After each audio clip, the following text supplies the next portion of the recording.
It's Red Eye Radio. Gary McNamara and Eric Harley talk about everything from politics to social issues and news of the day. Whether you're up late or you're just starting your day, welcome to the show.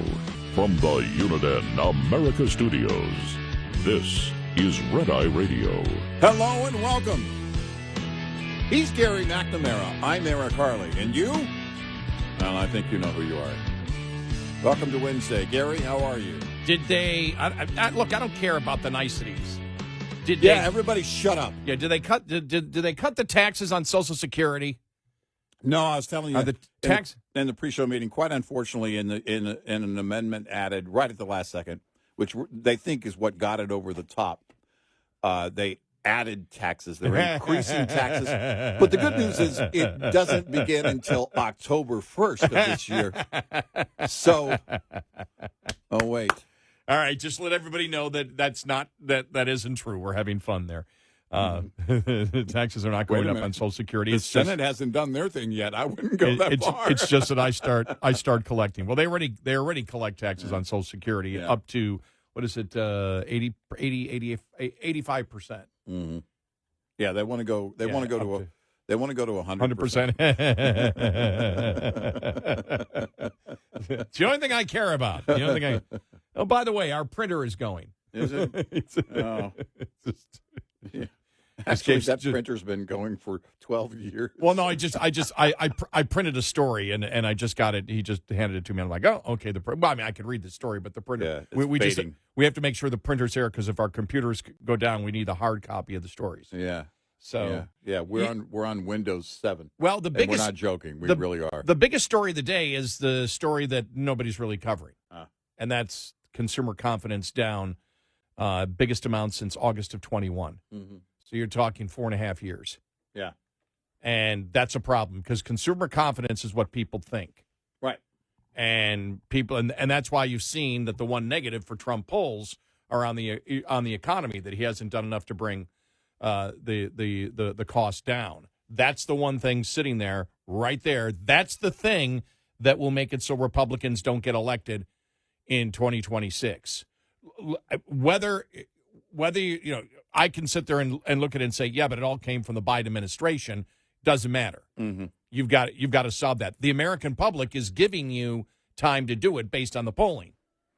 They're giving you time. What was it, up to 6 months of grace period? Right. Well, 1 month is already, over a month is already burned of that. So you got to get to work. I mean, I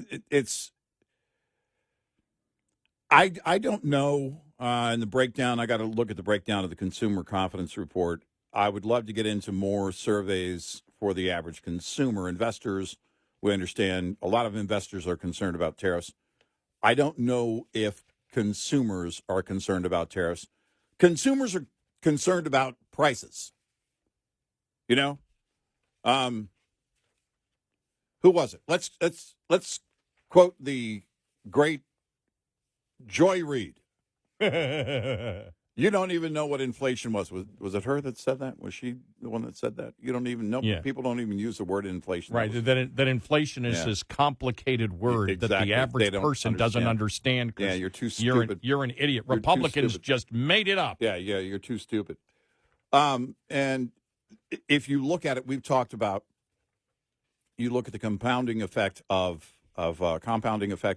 inflation over the years, and expecting prices to come down, with the exception of eggs, because that's an isolated incident and really isn't about as much inflation as it is about what's going on with the bird flu. And you look at the consumer in that regard, and they want prices to come down. They're looking for prices to come down. Is it realistic? No, because that's not going to happen. We're not going to have true deflation. That's only happened really once in our country's history, and that was during the Great Depression. And so hopefully we don't have something that causes true deflation. But they want prices to come down. That's where you're going to have to satisfy the consumer.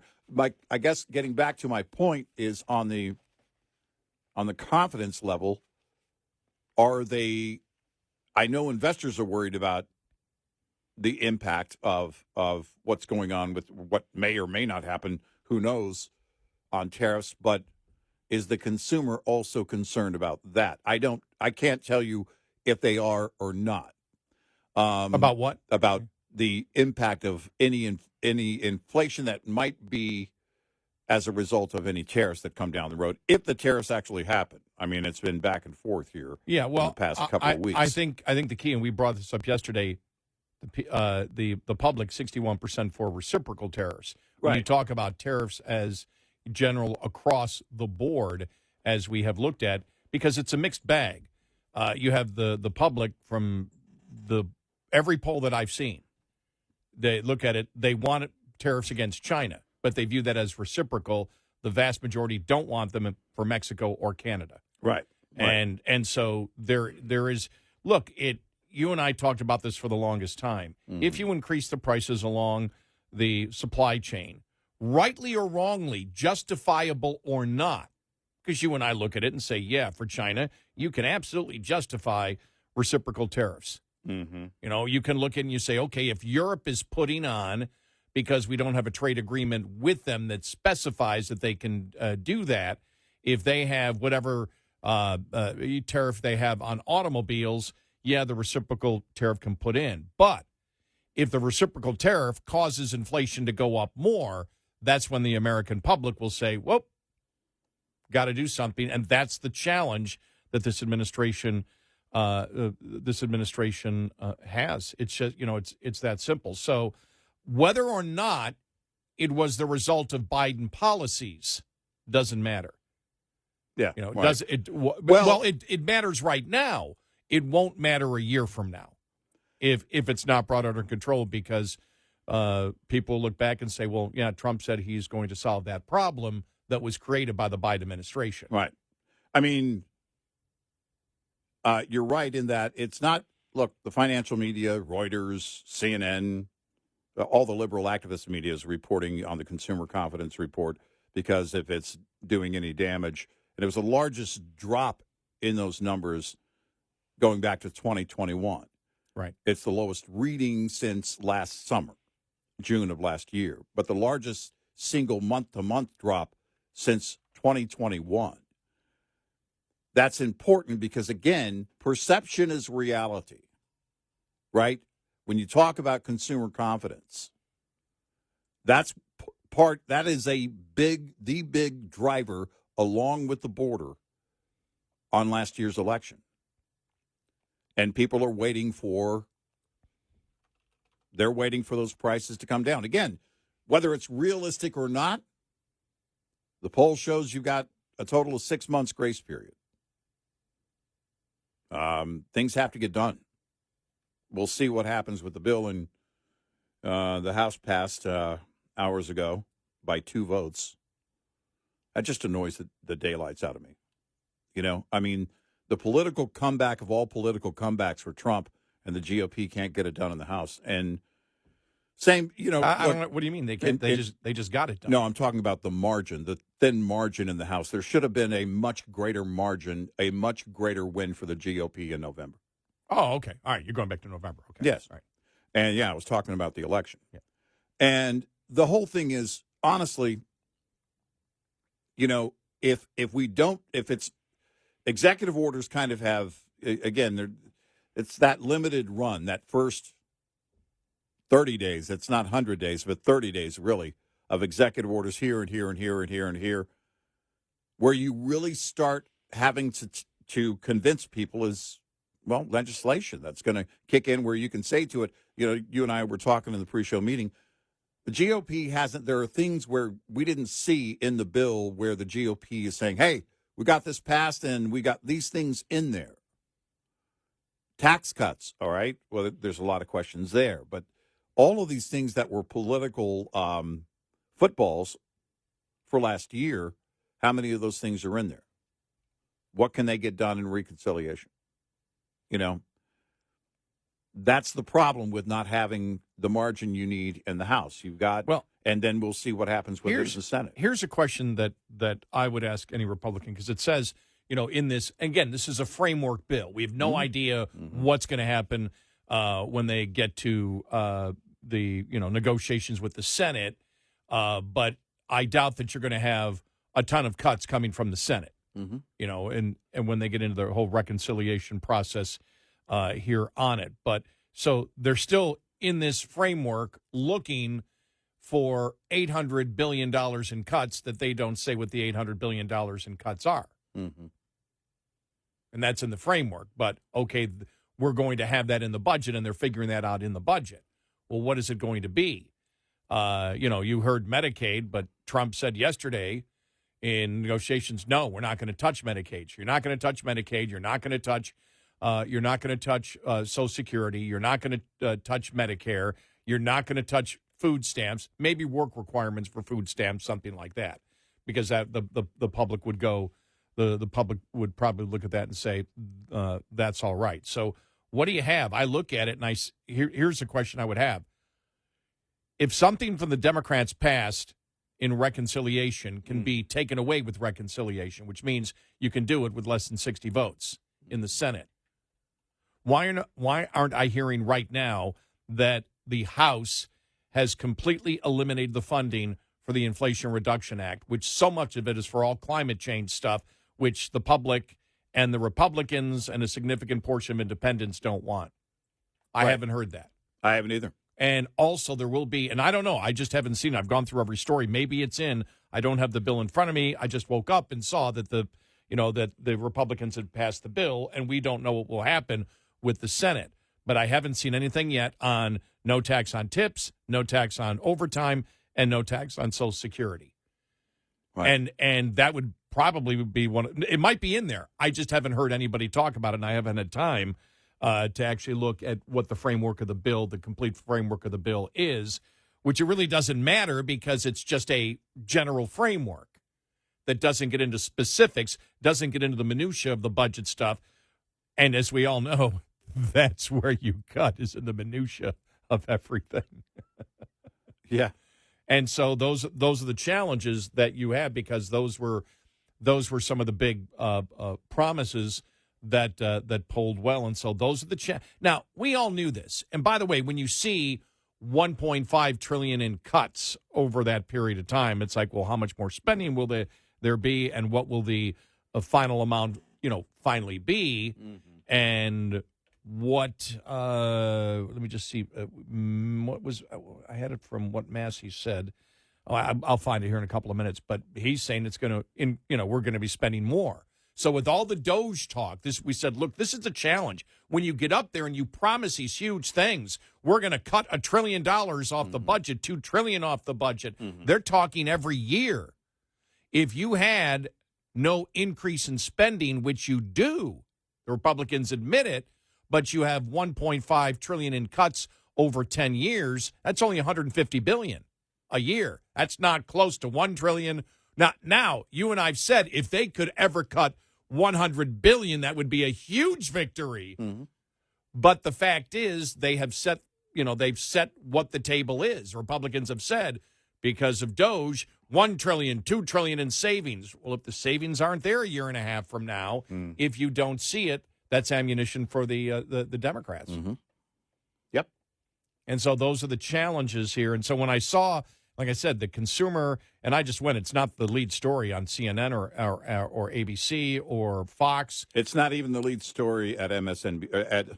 Right. I keep saying that, at CNBC. And that's really the big story, consumer confidence, because it's not, okay, we had a blip and inflation went up a little bit, and we're going to be able to, we're going to be able to solve this thing in a month or two. If consumer confidence is where it is right now, if inflation went up in January, if tariffs are going to be taking effect, what is the actual pro-growth policies if you just continue the same tax cuts?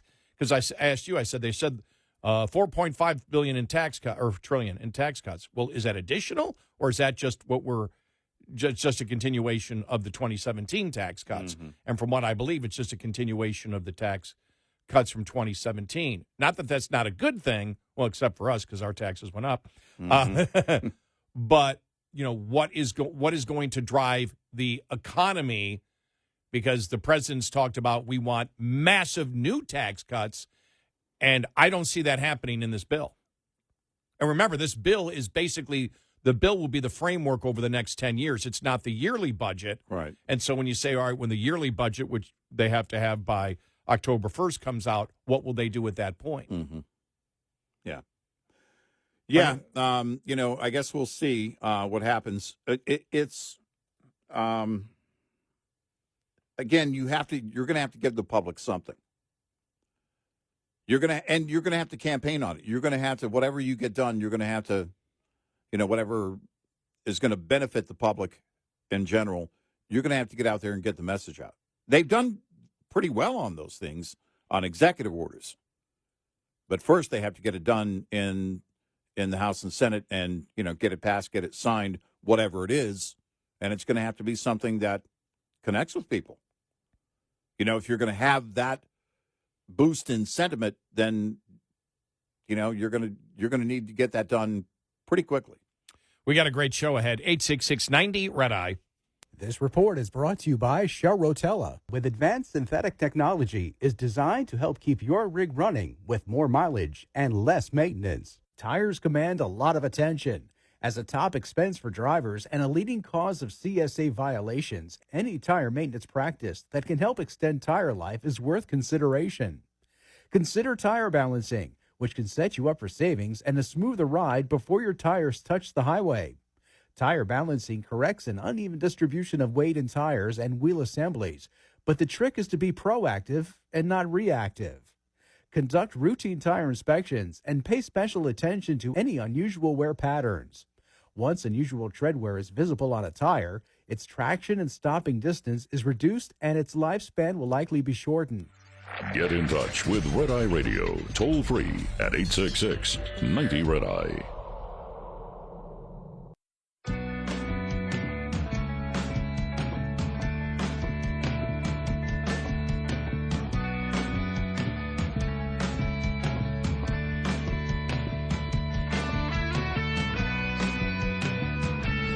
It's Red Eye Radio. He's Eric Harley, and I'm Gary McNamara. Welcome and good morning.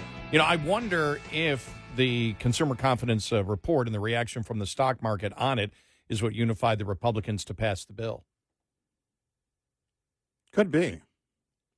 I didn't put those two together, but I did wonder what woke the Republicans up. I don't know. That's a good question.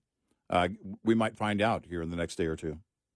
I don't know if any of them would be talking about it, but maybe, there might be some news on it. But honestly, it's interesting because Byron Donalds announcing that he's going to run for governor of Florida, which most people that were following along suspected was going to happen. They had asked Governor DeSantis recently, and we've talked about this, and there was, in fact, talk about and a rumor that he really wanted his wife to run for governor.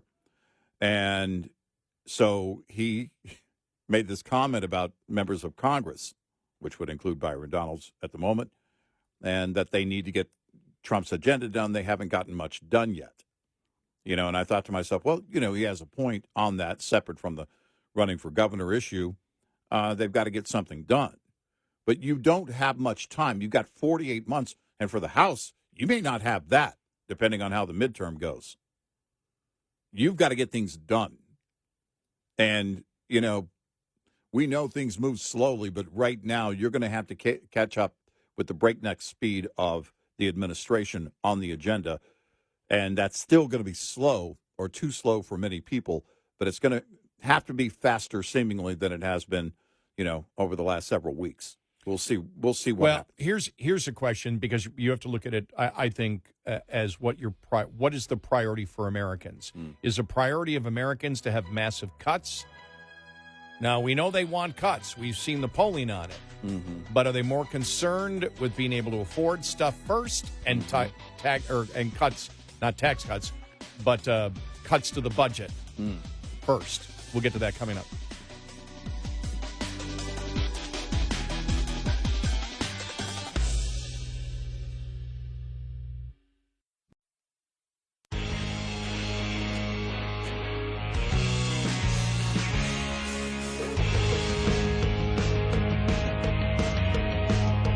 Catch all 5 hours of the show live every night on the Red Eye Radio app. Available in the App Store. Red Eye Radio. And he's Eric Harley, and I'm Gary McNamara. Welcome and good morning. I want to touch because I knew the media was going to make this probably the biggest story because it involves the media, and this is where the White House has said, sorry, the White House Press Corps Correspondents Association, they don't get to decide what the pool coverage is anymore for inside the Oval Office and on the airplane. Right. We're going to do that. Right. And then as people went crazy, that we're not going to know. There won't be transparency. Yeah, there'll be a lot more transparency than you had during the Biden administration, which was none. Look, this is simply a political issue of how you spin it correctly, but the substance of it means nothing. The mainstream media, as we know, are political activists. We all know it. Yeah, right. Yep. And it's that simple. And if you're saying, well, we want to get rid of the people that are really political activists, well, that's fine. I think they should explain it better. Say these people are political activists, and you can bring up the instances of it to sell it. Mm-hmm. They were wrong on this. They lied about this. They lied about this. Mm-hmm. We're not going to allow them to continue to do it and have a monopoly on it. Fox News getting bashed because Fox News is against what the president is doing. But I don't think that that's anything that the public is going to even care about. No. And so I just wanted to throw that out there. But I understand why they're doing it.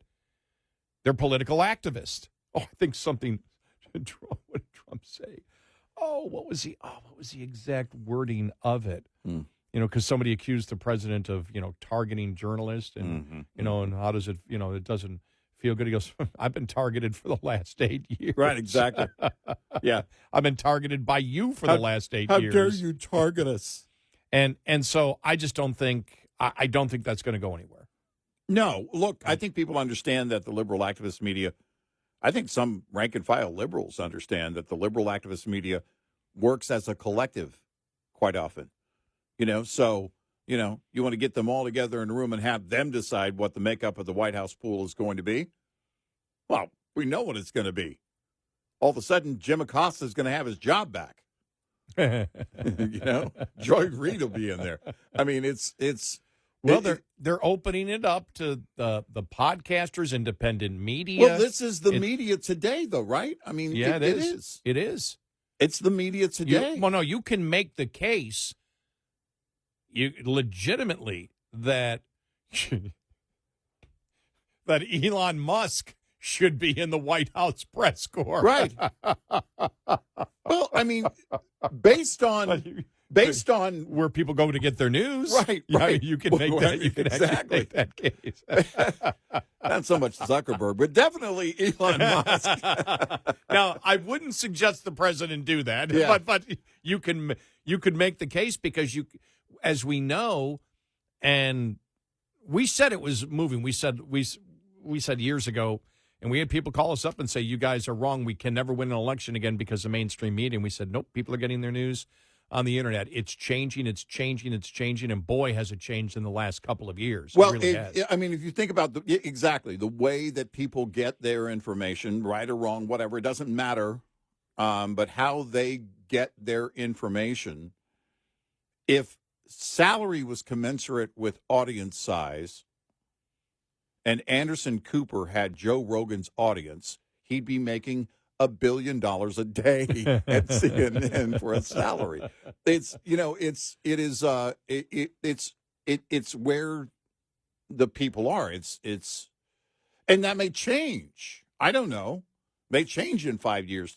It probably will change in 10 years, but it's where we are right now. And you have to include that. I don't know why you wouldn't have included that before.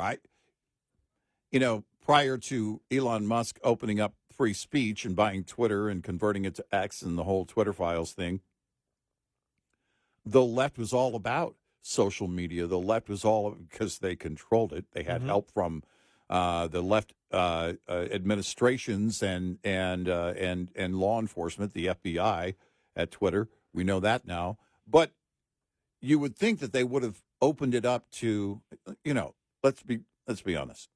Bloggers not so much. But Bloggers. Come on. That's so 2009. right, guy shows up in Bloggers. his guy shows up in his pajamas. Yes, I have a question. But it's where the audiences are. It's the social media presence. And again, you can say, well, it's just where that's where the audiences are. Could you complete that sentence? What? Yeah, I wasn't. You sort of mumbled through that. But it's where the audience is today. You know, it's not that you're going to get all YouTubers in there. It would be funny. Mr. Beast is sitting front row like the new Sam Donaldson. Hey, I have a challenge for you. I have a challenge for the president, and I'll give him $10 million if he can do it. Rick Beato in there. Exactly. I'd like to ask this question about the Kennedy Center. Can we make it much more good rock instead of crap? Yeah, why do we have so much crap in there? Exactly. Beato right up there in the front. Beato would probably ask some of the best questions, actually. But that's where it is. You want that makeup represented because you see the decline. Somebody called it, who was it that called it the dominant media the other day in the conversation? And you and I said, why are they calling it the dominant media? That's not. It's because if you look at people cutting the cable, I heard a Jim Gaffigan. I know he's on the left, but I heard a Gaffigan joke about having cable where you don't admit, where it's people, you still have cable? Well, yeah, but I'm gonna cancel it. You don't want to admit you still have cable. Why would you cancel? Yeah, why does he still have cable? But it's that's the problem, is that decline. And look, somehow Fox News is still getting it done. I'm not saying I'm amazed and don't think they should be getting it done. I'm just saying that despite what we're seeing in the liberal activist media, and I think there's a clear reason for that, they are getting it done even with people cutting the cord. You can have like the Fox Nation app, but you've got to have a cable subscription or satellite subscription to actually watch Fox News. Yeah, I have Fox News Live is what I which get. Is their online version. But I'll say this. Right. It is not produced slickly at all. Is it Fox News? Well, I watch Fox News Live and I'm like, are you a small TV station in Santa Fe, New Mexico? No, I happen to be to Santa Fe, so I just know what I saw the other day over in the back corner of the set? A mop and some Clorox. I thought, no, this can't be a closet. No, look, it's even, they all have it, and it's called they're all using the word now or something. ABC News Now, CBS News Now, blah blah blah blah now, and it's like a ongoing streaming on YouTube, and Fox News has theirs, and it's great for breaking news, that kind of thing. If you're not in front of a TV with cable. When will the time be when, for example, a Fox News? Because people do not go to Fox News for the actual news. They go for the analysis and opinion, the analysis, the opinion, the personality driven, the personality / opinion. Yeah. And I say personality because if you say that, oh, you're saying personality, so it's not for the correct opinion. Yeah. Personality is the person who is articulating it, and it's like great teachers that I had were all great personalities. They entertain you, right, but they taught you things that you needed. So when I say personality opinion, that is not degrading it in any way by putting personality there, because that's the business that you're in. In order to get people to watch you, they got to be entertained. I'll say that, for example, Gutfeld talks a lot of substance. Yeah. But so many people find him absolutely hilarious. That's the entertainment part. You got to watch it. You got to watch it. Did you hear what he said here? Funny. Yeah. And if you see the analysis of him, it's like he said this, and you look at it and you go, "Oh, what a great joke that was. What a great, entertaining hit job that was on the opposition." But encapsulated in that is a ton of information. Yeah, And yeah. so when I say it, people say I want to go there because you cannot get that's exclusive content. Fox's exclusive content is are the personalities. Right. If you're in this business, you become the content creator, Right. and that's exclusive to you. Nobody can produce it. It's not like, okay, we're one of 8 million country stations, in the nation, or 1 million. I won't even say country station. I'll take it out of radio. Let's go right to the internet. That on the internet, how many different music formats you can get, but you can look at it and you go, okay, there's 50 channels that I can find on the internet that play oldies. So the content is not exclusive. So I wonder why Fox News doesn't make that available strictly online. Likely the TV arrangement deals have been pretty big, pretty massive. It's like with sports. You get those TV deals, but I think the time is coming when you'll start to see that fracture happen. Well, let me ask you this: is it because the cable, the cable networks and the satellite networks want the exclusive?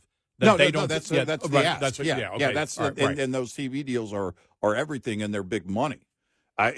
Look, if you're a cable company, satellite TV provider, you've got to have Fox News. There's no way around it. You got to have it, and that's a pretty big ask. And you're going to also say, well, if you want to be here and get the distribution, then it's going to have to be exclusive. You can't have any kind of online, presence that takes away from, diminishes our subscription level. And at some point, like we're seeing with professional sports, that probably is going to start to fracture. I don't know at what point, but there will be a threshold when there's not enough people out there for an audience again, Fox News is still doing well. But at some point, if they get to a point of not being able to support their customer base, their sponsor base, in terms of viewership because of people cutting the cord, then things will change. Well, you know what I found because I wonder where it's going in news, because in sports, for example, I noticed that ESPN, which has ESPN Plus, if you get the app, which is where you can go and say go to ESPN Plus. I think it's probably like $9 a month, maybe something like that.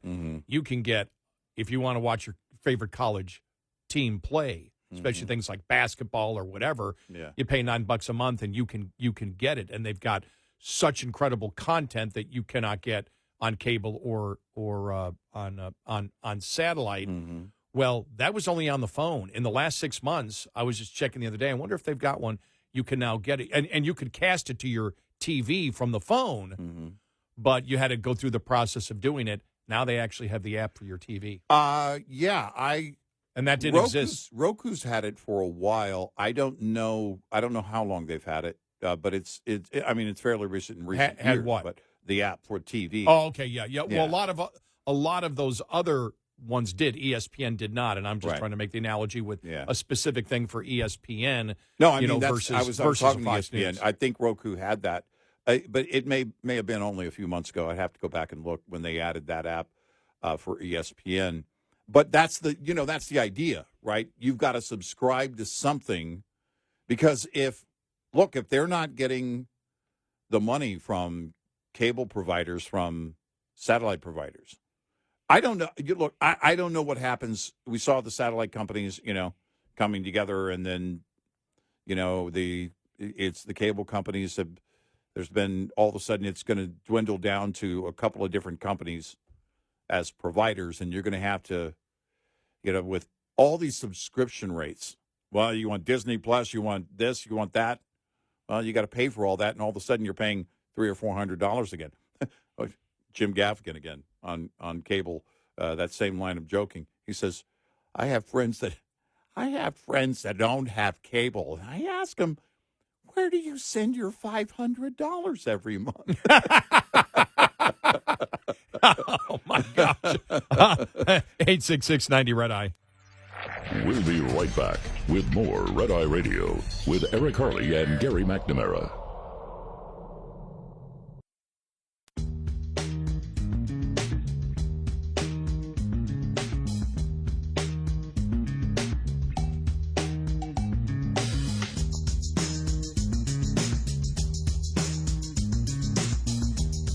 It's Red Eye Radio. He's our Carly, and I'm Gary McNamara. You going to get yourself a gold card? We'll get to the whole gold card. I was hoping he was going to call it the precious minerals card. Instead of, come on, gold. Gold is like, I'm in American Airlines, frequent flyer. Gold is like way, way down there. I'm like, I don't know, platinum pro platinum or something. I'm copper at American Airlines. Yeah. It's like, if we have a seat and have a plane going anywhere in that region, we'll call you. What is the gold card? We'll get to that coming up. And okay, I got mine blank. Bunch of other stuff, too. Oh, yeah. The bill and everything else and where that's going. Oh, yeah, man, the bill, yes. Crazy day. Yeah.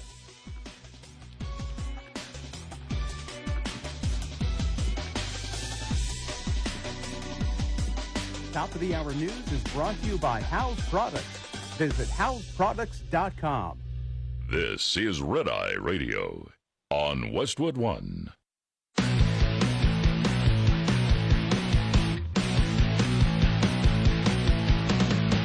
Now, it's Red Eye Radio. Gary McNamara and Eric Harley talk about everything from politics to social issues and news of the day. Whether you're up late or you're just starting your day, welcome to the show. From the Uniden America Studios, this is Red Eye Radio. All across America, welcome. Good morning. Thanks for being here. He is Eric Harley, and I'm Gary McNamara. Oh, yeah. Oh, yeah. Also coming up,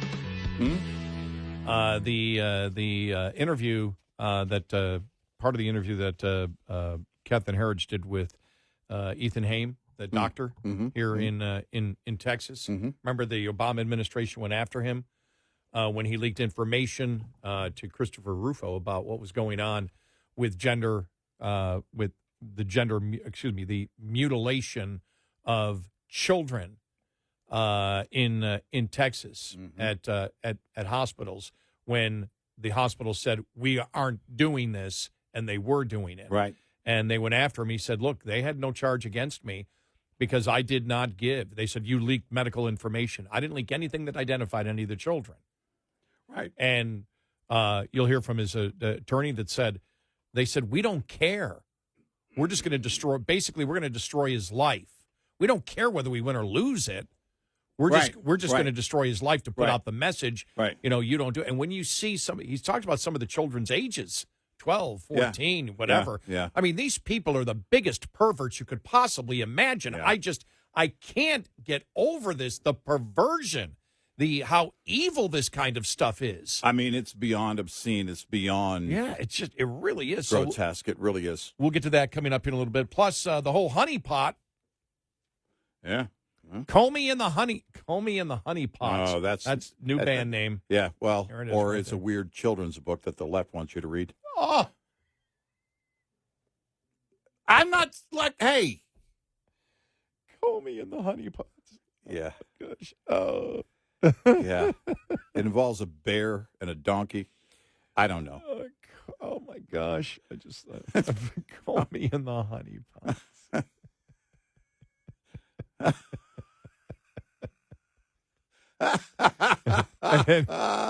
And if you don't know the story, this is where the allegation is from a whistleblower, and now the FBI is looking into it. Yeah. That James Comey sent two women to try to have a romantic relationship or fake a romantic relationship with people inside the Trump campaign in order to get information from them. Right. So we'll get to that coming up here in a little bit. But first, the gold card that the president talked about yesterday that will replace the EB-5 visa. Now, the EB-5 visa, they didn't get into the minutia of it, already exists. It's an investment visa. If you're willing to come in and spend a certain amount of money, you can get a green card and be here in the United States. When Trump said the gold card, I mean, immediately on the internet went crazy. Well, now we're going to get rid of this is the best one. Now the debt's gone. Not just a deficit, the debt's gone because you're going to have millions of people want to come in and give the government $5 million, and that'll erase the debt completely. Well, but the problem with that theory is that Trump announced, a lot of people don't know this, that it was going to be a limited number of gold cards, and you would have to buy a chocolate bar to find out if you got one. The interesting thing is, and again, looking at the EB5 visa, all he did was up the price. The EB5 visa cost about $1.8 million. Yeah. That will allow you to get a green card. He upped it to $5 million. So the incentive was already there. Right. And so it'd be interesting because I haven't got an explanation as to why this is different. And the information will come out and we'll have it for you. Yeah, what would change? Right, what would change and why would this be different? And what would be the reason that people weren't paying $1.8 million to get the visa and now would be willing to pay $5 million to get the visa? Right. Do you get a new Tesla with that? I mean, how does it work? Yeah. Well, exactly. and I don't know. I mean, because the information isn't out. They, when it came out, it was simply this is going to replace the EB5 visa, but nobody really talked about it. That wasn't part of the discussion, Right. and it will be part of the discussion. And again, I don't know what the differences are because they didn't explain it. Right. But when you were looking at it on social media, it was like, well, if we just get this amount of people to do it, we wipe out the deficit, and if we can get whatever it was, 10 million people to do it, we wipe out the national debt. And then somebody was bringing up how many people actually have $5 million worldwide. It was interesting, right?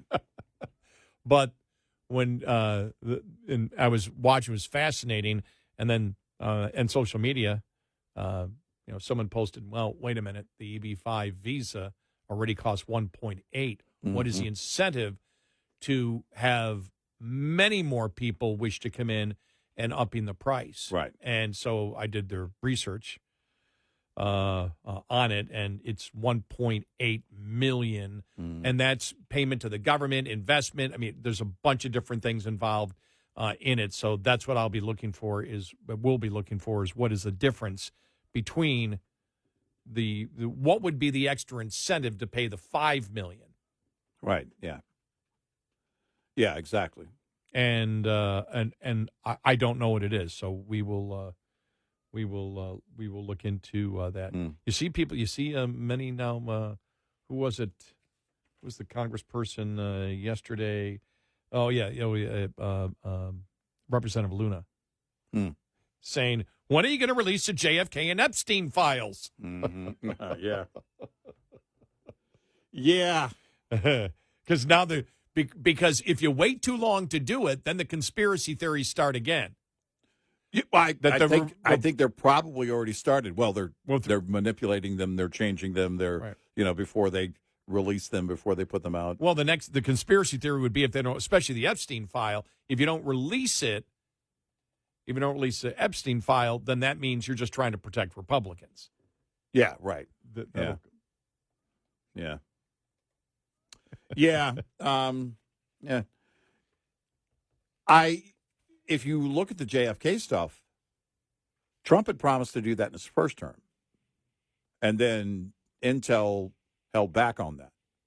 And I don't know why there wasn't a stronger push, during the first term. What is it? What could possibly something that happened in 1963? What would it be that even when Trump was going to do it and then decided not to do it, and now they said they're going to release it this time, but what possibly could apply from 1963 to 2024? 2025, I'm sorry. Right. Let me get in the right year here. Any kind of secret that would be, right, damaging or compromising in any way. What would it be? I mean, you could say, all right, Russia's involvement in it. Okay. Or something that might compromise the legacy of JFK, right? I mean, I don't know. I'm not saying. Oh, no, that you're right. These are all the things. This is the entire spectrum, right? The Russians were involved. Canadians were involved. Right. But, well, let me put it this way. We need to specify the Soviet Union. Yes. So the right, Soviet yeah, Union does not exist anymore. Right. Unless a 15-year-old Putin was involved in doing something. Yeah. And it'll hurt the Ukraine deal. Wouldn't I'm be trying to think surprised. I'm trying to just throw out anything out there that Right. what possibly aliens did it. It's the proof that aliens exist. I mean, I'm trying to I've had this thought process for a couple of decades now. What is it from 1963 that the public cannot know about now? JFK and the then Democratic Party had ties to Epstein's father. I don't know. But that's the thing that gets in your what mind. Would be compromising? What would be compromising that now here we are in 2025 that doesn't right now you still can't do it. You couldn't do it during the first term of the Trump presidency. What would that be?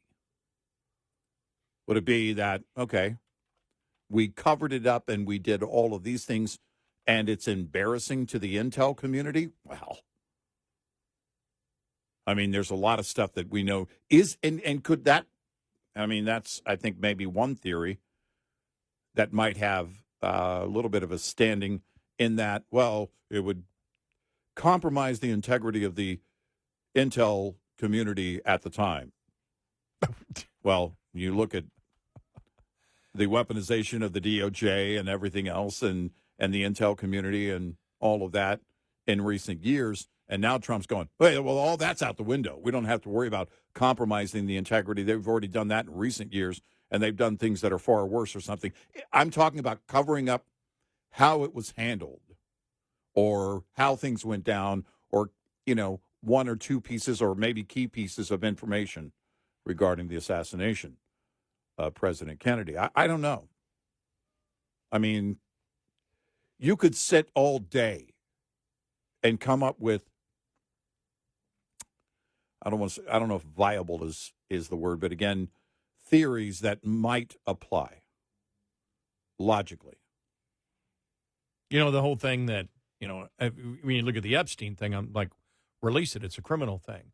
And, but all the conspiracy theories. There were real victims here. That he and Maxwell were actually spies. And there's testimony you can get from Israeli intelligence. And all this other stuff that's thrown into it. Mm-hmm. I don't care. Right. No, all of it has to be out. It's a criminal case. The public record should be open on any criminal case that happens. Well, end of story. Well, and world leaders who are currently still alive, even if they're not in power, that might be exposed here. If it's a criminal investigation, if it's a criminal setting, then all of that, the findings need to be made public. There's just no way around it. The truth is the truth. You can't undo what was done. There are still today victims of Epstein. So that's what we have to keep in mind. That's what matters. The truth that comes out could change the world. And that's going to cause that kind of purge could cause a lot of people a lot of pain in terms of people who were responsible, but they're not the victims. They're not the ones I'm concerned about. If you are responsible, you have to take what's coming, regardless of who you are. And I don't make any accusations toward anyone specifically because I don't know. But if that's the threat, if that's what's keeping all the truth from coming out in the Epstein thing, then so be it. The truth needs to be told. I was having a conversation with a friend the other day about that, and he asked me, he said, have they released everything from the Lincoln assassination? I'm like, oh, my gosh, that's hilarious. Yeah. Like, oh, my God. No, seriously. And I said, I'll have to check into that. I believe they have. I think we know. There was no there was no like CIA, and the top secrets were a little bit different from then. Right. But I'm going to have to check that out. Have they released all the information from the Lincoln assassination? Right. Well, think about that. Zero technology back then. Clearly, the security, you could say, wasn't as great as we have today. But I think we do know, and I could be wrong, but I believe we do know a lot more about that assassination than we do the one that took the life of President Kennedy. And with all the technology that we have today, again, the truth needs to be told. Whatever it is, the truth needs to be told. Yeah. Whatever was found, that needs now, because one of the concerns could be that, well, there was an investigation that showed this, but we couldn't prove it, right? Certain things that where the investigation led this far and it pointed in this direction, but it only points in that direction, and it only is going to bring on much more speculation while we didn't get to the point of ever being able to prove that to a conclusion legally. Well, there's always this thing, well, the Warren report, they didn't cover everything for the Kennedy assassination. The interesting thing is I was a kid when the Warren report came out. As a kid, I read it. My father got it. I read the entire Warren report I was only probably 10 or 11 years old, and I read the whole thing. But I don't care. Well, this may shoot holes in the Warren report. I don't care if you get more information. Maybe the information that's top secret is wrong. But there's no way you can figure that out and have an analysis on history like that unless you allow it to be out there, and then the investigations can begin on whatever was kept secret. Right. Doesn't make any sense. Right. No, it doesn't. You sit back and you wonder what in the hell would make it so this many years later, what's 62 years later, that still, it needs to be kept secret. You can't justify that with the American public. No, you can't. 866-90 Red Eye. Brought to you by FPPF, Fuel Power Max. Just because idling is common doesn't make it smart. Idling a diesel uses about a gallon of fuel per hour, which can cost you about $180 per week at $4.50 per gallon if your truck idles 8 hours a day. Idling easily can cost you a few thousand more in fuel alone per year, not including the added engine maintenance expense that results from excessive idling, harder on your truck's engine than highway driving. In addition to operating costs, many governments impose no idling laws and regulations with fines as high as $25,000. Instead, there are many alternatives: an extra blanket for cold temperatures, window screens for when the weather is warm, bunk heaters, and various auxiliary power unit options abound in this day and age too, many powered just by batteries. Otherwise, diesel and gas gensets burn far less fuel than your truck's engine. Research options to find your fit. Owner-Operator Business 101 is provided by Overdrive's Partners in Business program. Go to overdriveonline.com to the Partners in Business section of the website for more details on this and many other topics. Brought to you by Shell Rotella. With advanced synthetic technology is designed to help keep your rig running with more mileage and less maintenance. Coming up, more with Gary McNamara and Eric Harley. It's Red Eye Radio.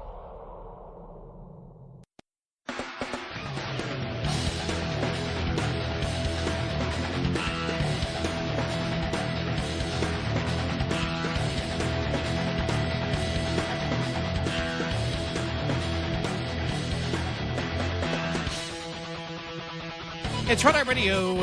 He is Eric Harley, and I'm Gary McNamara. Welcome and good morning. Thanks so much for being here this morning. I'm telling you, though, as much as I like Scott Jennings, CNN's getting to be unwatchable because now everybody's talking over him, and he can never make a point. We'll have some examples coming up following the bottom of the hour, but it's just, they figured out a way. All right, let's just gang up and just talk over him, and then he can never say anything. And it's like, okay, but that's all right. That's fine. The message is still getting out there. Coming up following the bottom of the hour, Tulsi Gabbard moves to terminate and revoke security clearances of NSA employees tied to those sex chat rooms. I've seen stories saying moves to terminate, and she's already terminated. Yeah. I don't know which one's the truth because I've got both of them. But the plan is, at the minimum, to terminate them. Yeah. Right. Also, the Maine legislature censures the representative for pointing out that a trans athlete won a girls' competition. This goes all the way back to the governor of Maine and last week, and how incredible that was. And Democrats still trying to defend the misogyny, the women hatred of the radical transgender movement. Just amazing. Women hatred is now mainstream in the Democratic Party. Yep. I just find that incredible in 2025.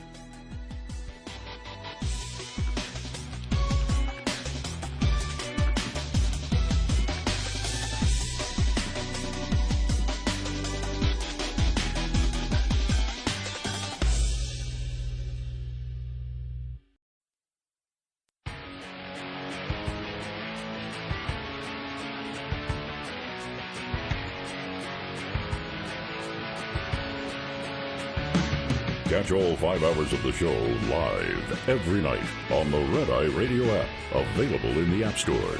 Red Eye Radio. And he is Eric Harley, and I'm Gary McNamara. Welcome and good morning. Man, so much news out there. This would be interesting because we've known about this for a while.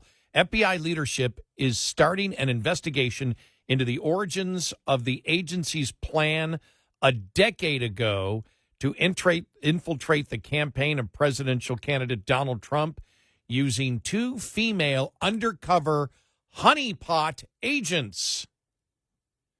The off-the-books investigation, launched in 2015 by FBI Director James Comey, was revealed by an agency whistleblower in a protected disclosure to the House Judiciary Committee last year, and first reported exclusively by the Washington Times in October. In the intelligence community, a honeypot commonly refers to an undercover operative, usually a woman who feigns sexual or romantic interest in order to obtain information from a target.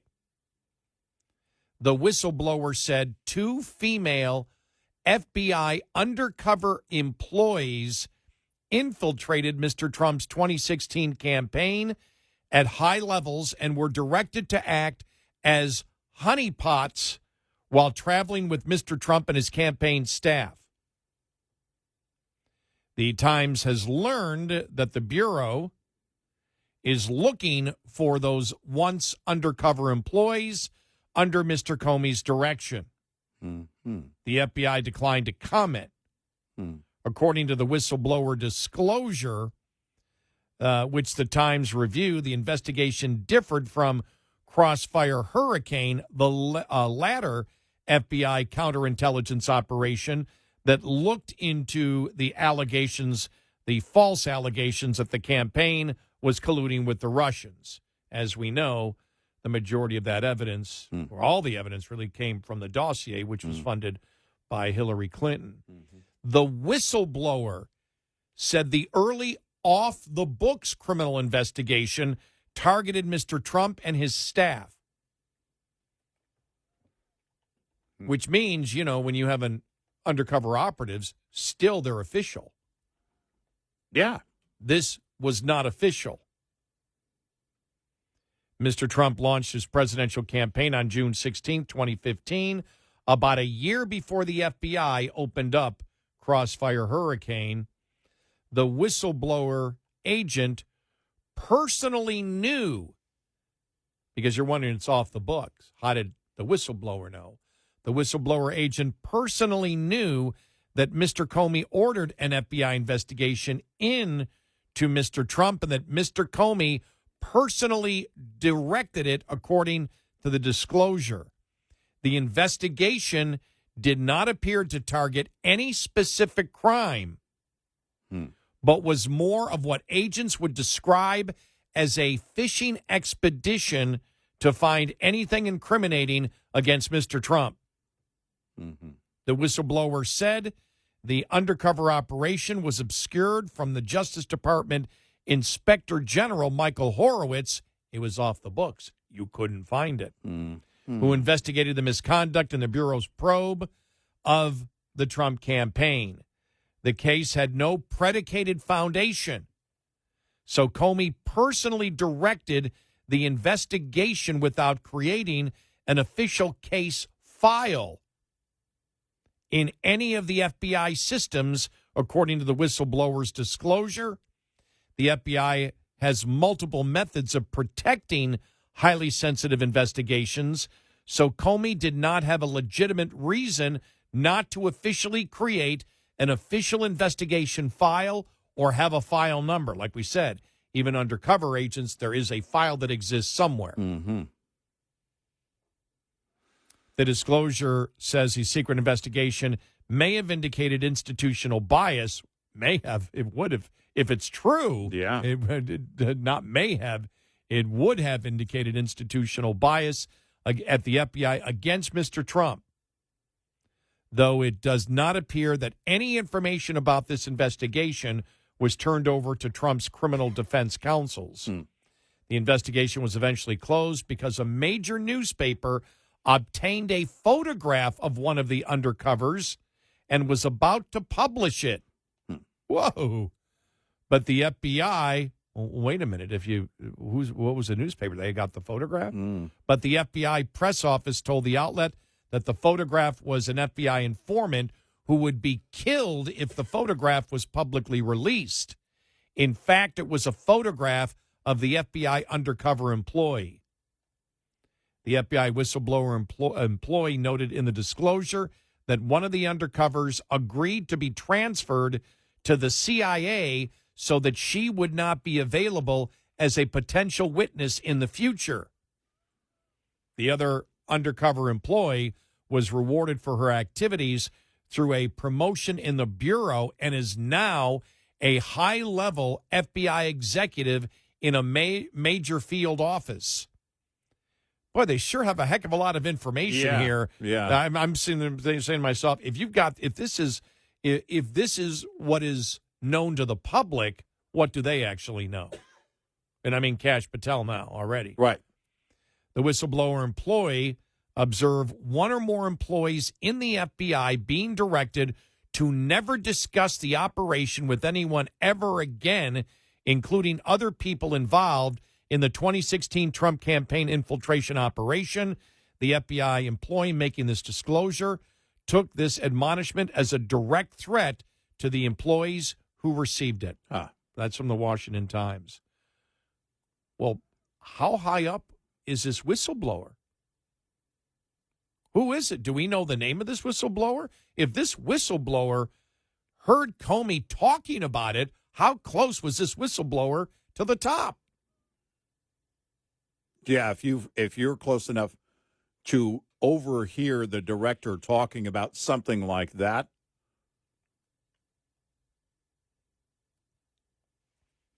then you've got to be at the top.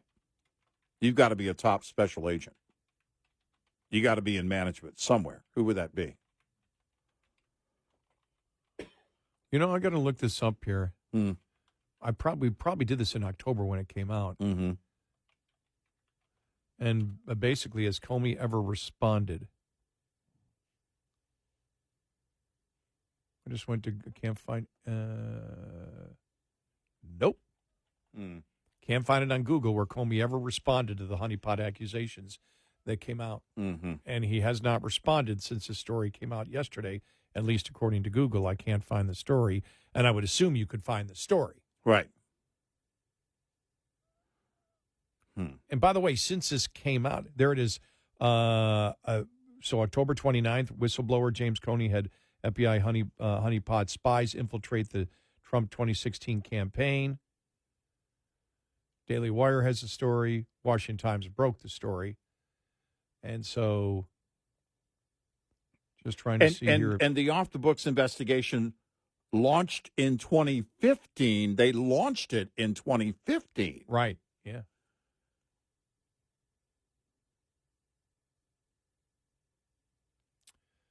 Okay, yeah, I'm looking at they reached out to Comey for comment and the FBI. that would appear in Google if Right. that had happened. So Comey, who was always responding to anything, nothing here. Again, don't know whether the story is true or not. We know that the whistleblower reporting it is true. The whistleblower agent personally knew that Comey ordered. Who? You got to be at the top. You have to hear it. If it's not on the record, there was no letter or email written on it. You had to hear Comey say it or direct it. Mm-hmm. You would think this would not be hard to figure out. Now, here's the question. Mm-hmm. Does the whistleblower know the names of the undercover? If the whistleblower knew Comey was doing it and heard Comey talking about it, does the whistleblower know who these agents were? And do we know now? Do they actually know who they are? A higher loyalty. Yeah, right. Jeez. Well, I love it because they said there was no specific crime. It was a fishing expedition. Oh, really? I would never suspect that of someone like a James Comey. If that's accurate and true, a fishing expedition, what? He would never do that. Well, look, that's why, and again, we're not making the call on this either way, No. but even if you take it out of it, we talked about Comey and Peter Strzok and everything yesterday when the Democrats were talking about it. You notice how that really sort of dropped? You know, you even yesterday, the whole thing, unqualified. Oh, yeah, like Comey was qualified and Peter Strzok qualified. You know, you start looking at, you know, what and even I'll even say Ray, who would never answer a question. And I don't care whether Trump promoted him or not. You know, Trump got rid of him. There was a reason Trump wanted him out. And so you look at it and go, well, they're all unqualified. We couldn't find out any information. And you think about even under Ray what the FBI was doing. Remember, the FBI under Ray was the one that was looking at, the whole Catholic Church stuff, looking at the radical Catholics that existed out there. They had to pull that one, and Ray had to say that was an abomination. He had to publicly state that one, which he did. Well, investigating parents by taking down their license plate numbers in parking lots. Yeah, at school board meetings. And as we know, knowing for 10 months that the Hunter Biden laptop, they knew it. Yep. They knew, and the reports are they knew immediately when that came out that the Hunter Biden laptop was legit, and they stayed quiet and helped promote, as we know, the false story that it was not the Hunter Biden laptop. And with all the stuff going on, the censoring of the New York Post story and everything that happened out of that, and they lied. By the way, again, the time is flying because in the Washington Times story on the honeypot thing, FBI leadership starting an investigation into the origins of the agency's plan a decade ago. And I'm thinking, no, not a decade ago. It was 2015. Oh, crap. I know. It's thought the same thing. It's a decade ago. We said it then. Because now I've got to ask, all right, was Hillary and the DNC, were they the ones that truly were they the only entities, people involved in launching the entire Russian hoax thing? This goes back to 2015. You have to ask all these questions. When we talked about the Mueller report, it was going to be bogus because we said, look, he's not going to go back to the time when he himself, Robert Mueller, was FBI director, and we know about all these things we learned, through the Obama years, thanks to Sarah A. Carter and John Solomon when they were at Circa News, and they were doing some reporting in early 2017 of things that went back. They had court documents and everything else. And we said, okay, look, when the special counsel was assigned, special prosecutor was assigned, Mueller, we said, well, if he doesn't go back to the time he was FBI director, then it's you're not starting at the origins of all this. So you go back to the Obama years. And he wasn't ever going to do that. We knew that.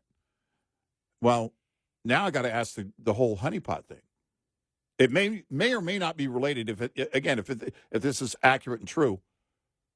But I have to ask, is that where it's leading? You said something here just a minute ago. This is what we're learning in the news. This is what we're learning from the Washington Times and other sources. What do they actually know? What information what does Kash Patel actually really know about all this right now? I'm dying to find out. The American public deserves to know about the weaponization completely, fully from the DOJ and the FBI, and you need to go back as far as you possibly can on every level. So please spare us on this qualification crap. Exactly. 866-90-RED-EYE. Lines open for your calls. 866-90-RED-EYE on Red Eye Radio.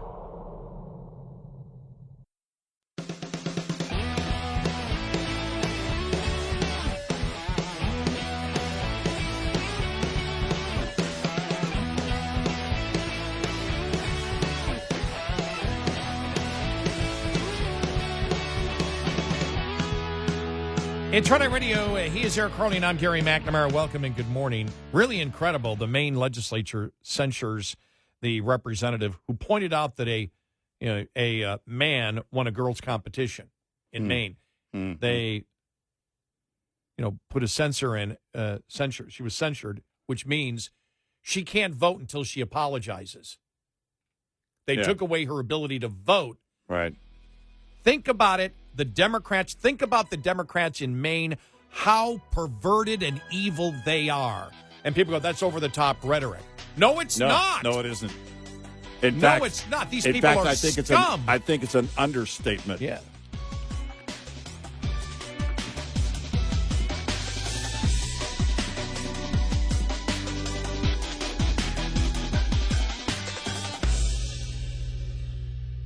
This is Red Eye Radio on Westwood One.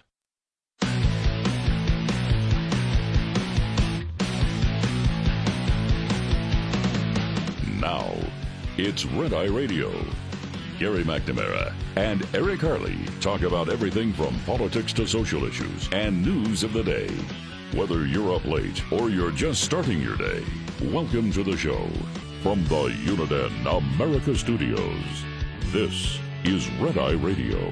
All across America, we are Red Eye Radio. He is Eric Harley, and I'm Gary McNamara. Welcome. Thank you for being here. This is just amazing. As we told you after the election, the Democrats probably were not going to change anything. In fact, probably they're going to double, triple, and quadruple down, and that's exactly what they're doing. Look at this in Maine. The Maine House of Representatives voted to censure Representative Laurel Libby last night for a recent social media post pointing out that a transgender high school athlete won a girls' competition, that a man won a girls' competition. The Maine House's Democratic majority passed the censure resolution Tuesday night by a 75-70 vote. Representative Libby is now no longer allowed to speak on the House floor or vote until she issues an apology. Libby told Fox News in an exclusive interview after the vote that she does not plan to apologize for her recent post. After the censure had been determined, the Speaker, Ryan, Howe, told Libby that the House members would take a break while Libby considered her apology. I told him, we don't need to take, any break. I'm going to continue speaking up for Maine's girls. Libby's post came last Sunday after she pointed out that a biological man had taken first place at the Maine girls pole vault competition after competing as a boy 1 year earlier. The premise of Libby's censure by the Maine House was focused on the fact that she posted a photo and provided the name. It's a remarkable double standard as there are public photos of the individual in many places, And it's public information that they won. So there's nothing violating anything because it was public information that they won. Right. Wow. Just an absolutely unbelievable. These people are so perverted. They really, when you think about it, I mean, that, and you and I said this a long time ago, when we would get calls from our listeners, not anymore, way back when, because we were talking about this over 10 years ago, and what we got was, yeah, you guys are doing the slippery slope. These are just some crazies. It's never going to go anywhere. Well, I hate to say it, we were right. Yeah. No, I love saying it. We were right.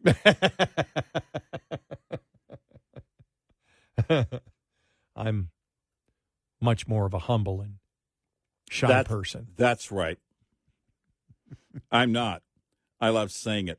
We were right. And you're welcome. The House Minority Leader spoke out against the censure, pointing out that the state's legislature's ethics code does not mention online posts that members make.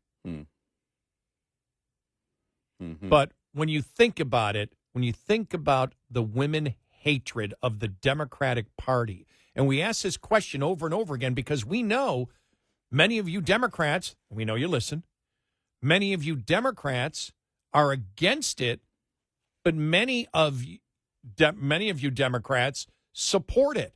Why do you hate women? That's the question I can't get. Why the misogyny? We know that you've accepted the racism of identity politics of judging people by groups and not individuals, but why do you accept the hatred of women and the threatening of women and the intimidation of women and the bullying of women? Democrats, what the hell is wrong with you? They're still not, the GOP still isn't pushing that enough. No, they're not. No. Why do we have to be 10 years ahead of everybody? And in 2035, we'll hear the GOP, they're bullying women. Think about that. Think about how evil that is. Everything from the mutilation, the promotion of mutilation of minors. Yeah. You could just go, what the hell is wrong with you? Yeah. This goes beyond, oh, we need to spend money on this, and you don't think we should spend money on that, and we want. This goes way beyond it. The level of perversion that is mainstream in the Democratic Party still is shocking to me, and the lack of reaction, even though we know, because this is an 80-20 issue now. Most Democrats disagree with it, but most Democrats, they may disagree with it, but they tolerate it from their party. Yep. There is no outrage. No. They may tell the pollsters, no, this is ridiculous. But when you look at this, and it goes from the perversion, absolute evil perversion of the mutilation, the promotion of mutilation of children. Yeah. To men invading women's private places. Think about this. The entire feminist movement crumbled to the will of men. It just, it. And you have relatively few, and I'm glad we do have some, but relatively few women who are fighting. Yeah. From the Democrat side, none. From the really. Democrat side, you have none. I guess you could say maybe Martina Navratilova. Okay. Because sure. she's Riley Gaines. You can't say that because obviously she has many more conservative thoughts based on where she stands on the issues over the last year or so. And I think she understands. In this fight, conservatives are with her. The liberals are silent. They're not with her at all. That's mind-boggling. Mind-boggling. And Republicans, true. Republicans need to take this issue right here and pound it in Maine. Absolutely pound this. And you need to talk about, you need to be honest and talk about and ask the Democrats, why do you hate women? Why this misogyny? Why have you allowed the intimidation, the threats, the bullying of women? Because it continues. And just this is the example. Democrats don't plan on changing at all on any of these issues. No. They are proud supporters of racist identity politics. Yep. They proudly support their racism, and now they've evolved. Mainstream Democrat thought in our country today promotes the racism of identity politics and the women hatred misogyny of women. Yep.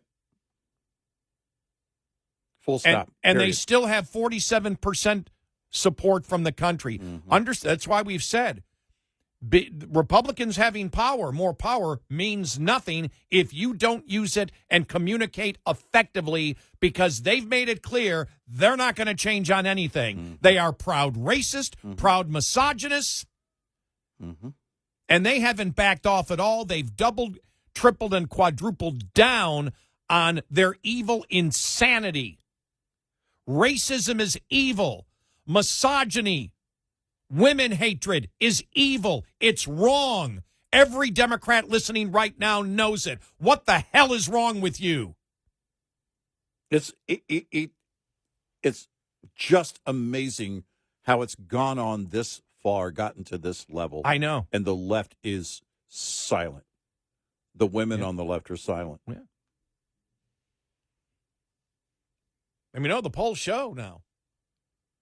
It's an 80-20 issue, which means the majority of Democrat voters are against what's going on. It was the driver in 24, and still you have silence from the left because they're fighting it every step of the way. And if you're voting for people who are fighting it, then you're fighting it. You're working against women, too. I don't care if you're a woman yourself. You're working against women's rights if you're voting for people who are doing the same. There's no way around that. And will the women of Maine be outraged? Think about this. They've told a member of their legislature, you can't vote and you can't speak. Wow. It's just unbelievable. Yeah. Yeah. So look, we asked the question after Trump won. How far is the left willing to go? One of the questions was on illegal immigration. Well, we're seeing that play out. We're seeing on women's rights here. We're seeing that play out. They're going to fight it tooth and nail. They're fighting it tooth and nail. You see, Representative. State level, every level, local level, they're doing it. It's not going to change. And if you're voting for this, you're part of that. If you're voting for the left, you're part of the blocking ICE when it comes to deporting criminal illegals. When you are voting for the left who is fighting against women's rights, you're fighting against women's rights. Period. You can't say that you're not. It doesn't matter who you are. Doesn't matter if you're male or female. That's what you're doing. You're protecting criminals, and you are fighting against women's rights. See, Representative Jayapal just got eviscerated on social media when she came out that speech. Who's going to pick our crops? Yeah. Oh, my God. Yeah. I think Democrats used that in order to protect slavery a few hundred years ago. Yeah, right, exactly. What the hell? Yeah. No, it really, how do they not see that? How do they not see that?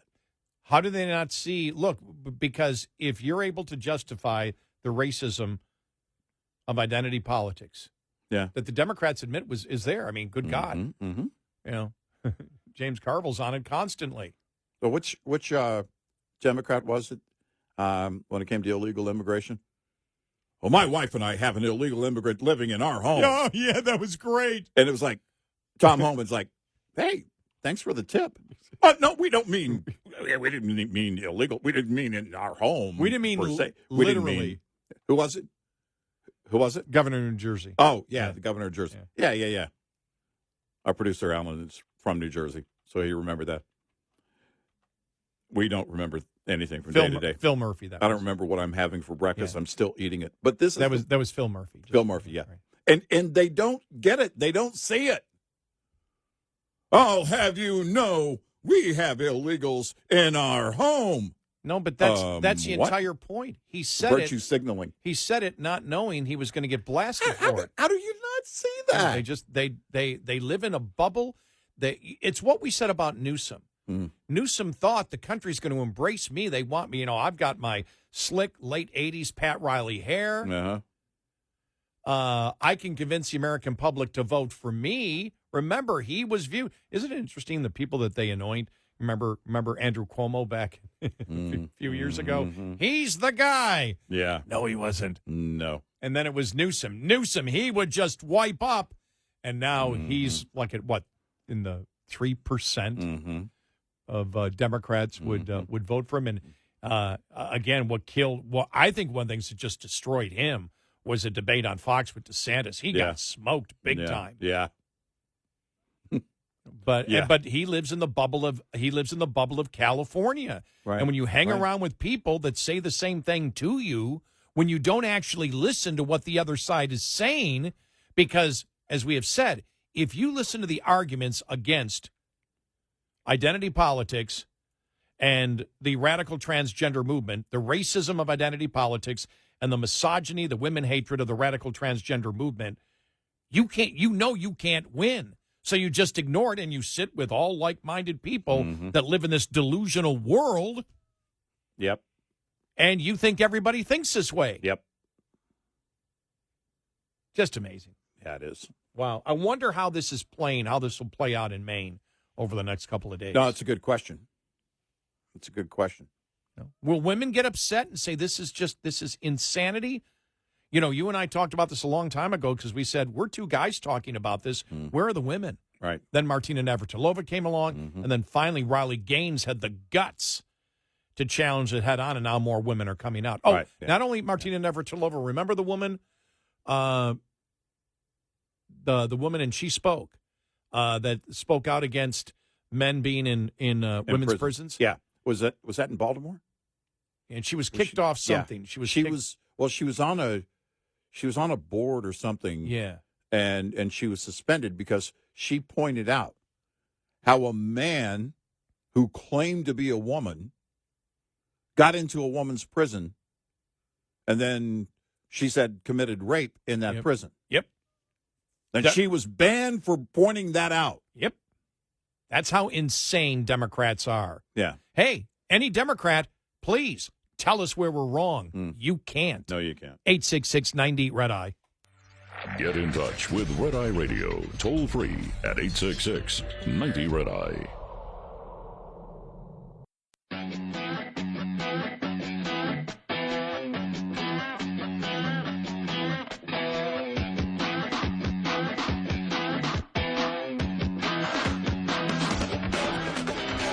It's Red Eye Radio. He's Eric Harley, and I'm Gary McNamara. I should note that another woman athlete has come to the forefront. Paula Scanlon has fought to keep biological males out of girls' and women's sports ever since Leah Thomas won at the NCAA 3 years ago. On Tuesday, she was on Fox News to discuss the lack of fairness. She said it's not fair for them to compete because they're looking at a crazy difference between being in the men's category and being in the women's category, and the people that are saying this have lost their minds because no one agrees with this. Even Democrats agree that men should not compete in women's sports. It's heartbreaking, and that's exactly why we fought so hard for this issue. Women didn't have sports back in the day. They fought so hard for Title IX, and now we're looking at having to fight all over again because mediocre male athletes want to put on a dress and grow their hair out and say that they're magically a woman one day. That's why this issue has lost its way. She noted that 80% of Americans believe that transgender girls and women should not participate based on their gender identity, and that many of her friends and family members who are lifelong Democrats voted for Trump this past November strictly because of this issue. And it shows you how wildly unpopular it is. 80% of Americans agree on this. How many issues do 80% of Americans agree on? Which is why the Republicans, even from the national level, should pounce on what's going on Maine right now. Oh, yeah. Yeah. It should be a huge issue. You need to point out the insanity of it. Why? Because you can sell it. Yep. Oh, all day on because this. You win it. It's self-evident. You win it. Yep. You win this. This is self-evident. Yep. It's insanity. Yeah, it is. And every Democrat knows it. They don't care. No. Well, if they don't care and they wish to dig their own political grave, help them. Yeah. Assist Yeah, them. exactly. Yep. You can do this. I honestly think that right now that's part of what the GOP needs. That there's so much work to be done. But this was a massive driver in the 24 election. Respond. There should be a payoff to the people who voted for you for this reason.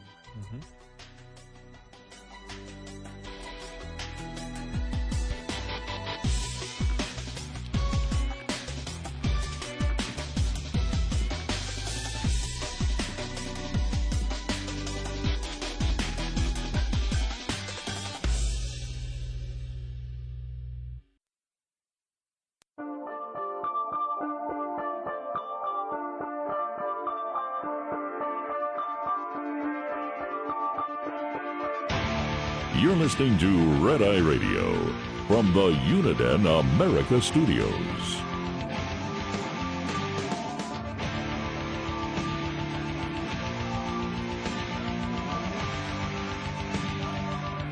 It's Red Eye Radio. He is Eric Curley, and I'm Gary McNamara. Welcome and good morning. You know, I just saw this one, speaking about the radical transgender movement.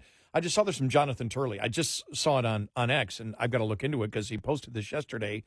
The First Circuit Court. I didn't see a story on this anywhere except for Turley.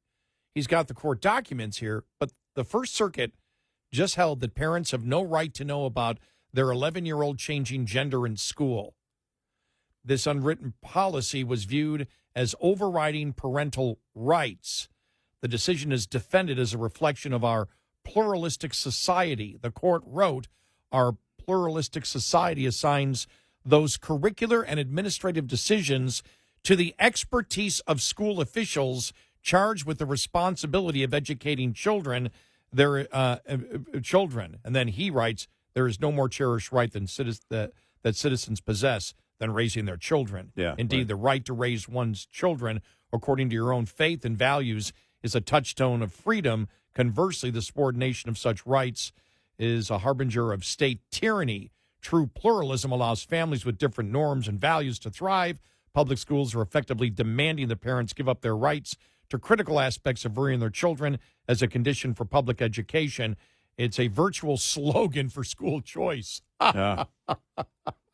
Yeah. Yeah. I just saw that as we were coming into the break. Yeah. Yeah. That ruling is insane. Look, if you. I think when we finally get to the Supreme Court on the whole gender thing and children, I have to stop every single time.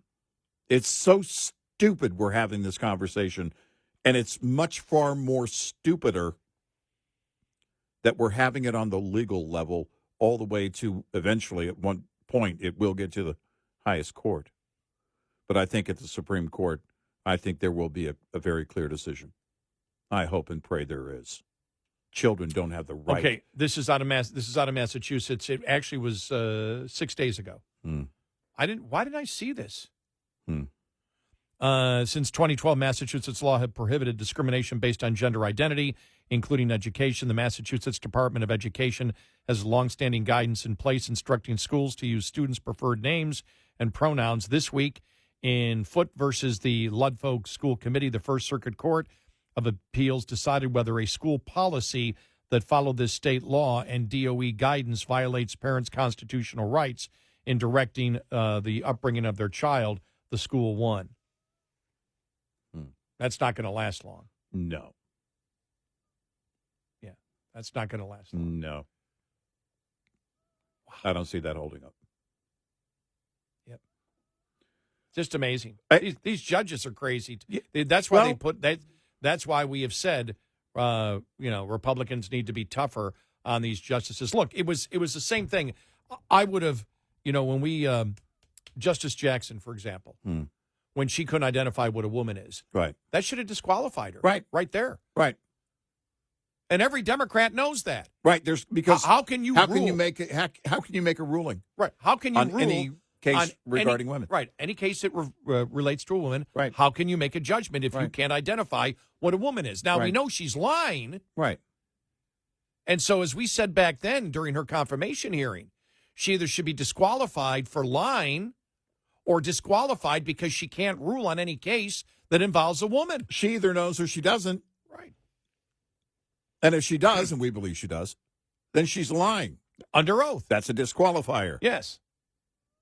And if she doesn't, also a disqualifier. And Republicans never really fought that to the extent that they should have. They didn't. We don't like messy. Then get out. Go home. Yeah. Go work for a tobacco company. Like John Boehner did. We don't like messy. I wonder if the tobacco companies are hiring. Actually happened. What the hell? Seriously. We're really at that point. Either everybody's smoking weed or we need to start smoking weed. I don't know. I'm sober, completely sober. But I feel like I've been on, forget about weed. I feel like I'm super dosing on some kind of hallucinogen. I know. I mean, it's just you because there is no, you can't even put your mind around all of this because it's so insane. And the Democrats believing that they have a moral high ground based on the hatred of women, the perversion, the absolute perversion of the mutilation of children. Yeah.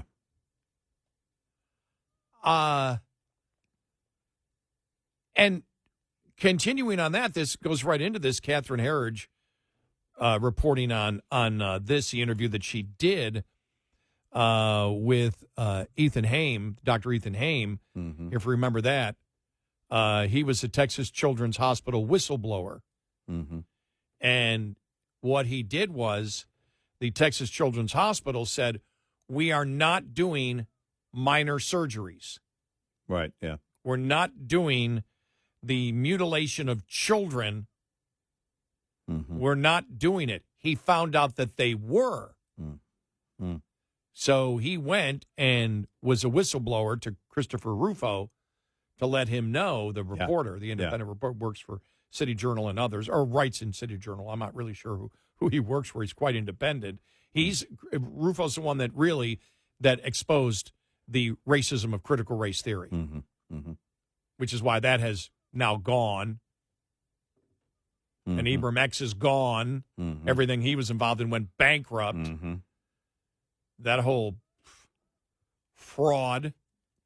And so the Biden administration went after him for leaking hospital records. Yeah. And he said, I didn't leak anything that identified any of these children. Not anything. Right. And he said, this is his lawyer talking. His lawyer's saying that the meeting that he had with the prosecutor was unbelievable. He's never seen anything like it. It's like, we don't care if we win the race. We're just going to basically destroy his life. Here is the lawyer talking to Catherine Herridge. So in the 20-plus years you've been practicing law, you've never had a conversation like you did with the prosecutor? Never. Under all the cases I've prosecuted, I was chief of the Financial Crimes and Public Corruption Unit. I supervised 15 to 17 attorneys at any given time, and we reviewed these types of things, these types of procedures. Never heard of it before. Did the prosecutor cross a red line in the conversation? Absolutely. You got threats in that phone call. Yeah, threats. Essentially, like, we're going to go after this guy if he doesn't come in and admit what he did was wrong. And if he doesn't do that, then he's going to get a felony, and we're going to try him on a technicality, and we don't care if we lose. And that's disturbing. That's wielding the law as a weapon. It's not trying to be on a search for truth. This case was like a freight train running down the mountainside without any brake pads on it. The prosecutor is dead set to bring this case against Dr. Heim. There you go. That was from Catherine Herridge. That was some of the the music and stuff that ended that audio cut. Here is the attorneys talking again. This is Texas attorney Marcella Burke and Jeffrey Hall, Dr. Haim's Texas attorneys here. Since his charges were dropped, the volume of doctors that have called my law firm to report violations in this area and other areas under the False Claims Act, saying that these things are happening at their hospitals and there's false billing for it and that they're aware of it. And they've seen what happened with Dr. Heim, and they now trust that under this administration, if they do come forward, they will not be so threatened. I think that even just seeing that fallout after his case was dropped and the increase in calls that we're getting just goes to show that the prosecution was actively trying to suppress whistleblowers. The U.S. Attorney in the Southern District, Alamdar Hamdani, is now out with the change of administration. So does he escape accountability? Well, even if the Department of Justice just investigates and reveals their findings on what happened here and why it ran afoul of department policy, and we already have indicated to Congress that we know there are various violations of department policy. And what were those violations? Well, for instance, the improper use of the target designation, certainly before the assistant U.S. attorney had even reviewed the evidence or knew what was going on, and didn't have a basis to believe that Dr. Heim was a putative defendant at that point. The use of her personal cell phone to discuss information about the case with the agents would be another violation. We discussed some of those in the letter to Congress. We've pointed others out elsewhere to the department. Even if just that occurs, right, there's an analysis of what he did wrong and allowed to happen under his watch. You think about it, I mean, this is all part of what we've talked about, the weaponization of government. And when they went after, I said, Haim, Dr. Heim, I mean, it was the most reprehensible thing. And we talked about it when it happened in sort of disbelief, like they can't actually be going this far. And it's like, the hell we can't. Yeah. No, it's in something we need to repeat here that we talked about before. We talked about it at the end of the Obama years and said, they're not done. And they're not done now. They're still fighting very actively now. But the point is that if Democrats take control again of the White House, and I assume at some point they will, again, and when that happens, we're going to see the same kind of administrations. Yeah. They're going to weaponize even for, because I think they'll go farther, because the thing is that you've got this rebound effect here of, all right, they undid all these things where we made so much progress. Well, and they call that progress, by the way. I don't call it progress. Their definition of progress in weaponizing against the American people and anybody against their agenda. By the way, that includes anybody who supports them and votes for them, the rank and file Democrat. If you think that you're immune to them coming after you, then you're a moron, because they will come after you. They'll target anybody that gets in their way. You ask any questions, and that's dissent, and they will squash that at every turn. They're not done. They'll be coming back. And they're fighting now, and they don't have control of the White House. They don't have this administration. They're going to keep fighting. And this is the other thing, too. the whole Comey honeypot thing. You know, all these things that Kash Patel and our former colleague, he's still our colleague, I think, for a little while longer, Dan Bongino, are going to have to do at the FBI in rooting out the rot. These are the problems that must be done, and it must have a new tone. And all of us need to be together on this because, again, if you think you're on the left and you're immune to that, they're going to come after you eventually. Eventually, you're the target when they weaponize the Departments of Justice or anything in any administration or any bureaucracy. They will weaponize it against you. Just say one question about what they're doing, and you'll find out. And that's why it's also critically important for the Republicans and the presidential administration to effectively communicate and pound on this. Just because you won does not mean it's going away, and does not mean, okay, well, we've got the power now, we can do it. You've got to pound this. You've got to market the insanity of the Democrats and pound it over and over and over again. Make it viral at every turn. Everything, all this stuff. Yeah, Make you're it right. viral. That should be your goal. Everything, the insanity of the Democrats goes viral. That should be the meeting. That should be the meeting that they have. I'll tell you this: if Trump is going to keep TikTok going, you know, if it's not going to go away here in the States or however it's going to use social media. I can't say LinkedIn, but you can use every bit of social media.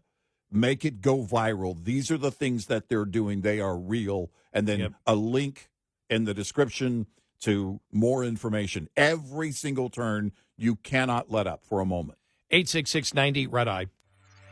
We'll be right back with more Red Eye Radio with Eric Harley and Gary McNamara.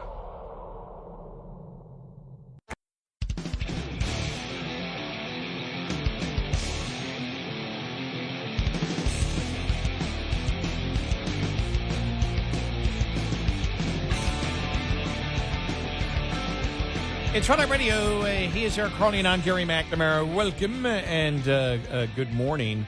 How the GOP is going to the Department of Justice to say, okay, what's the situation with the release of the JFK and Epstein files? You and I mentioned it earlier, and the response is, we can't get an answer from the DOJ. Yeah. Well, why not?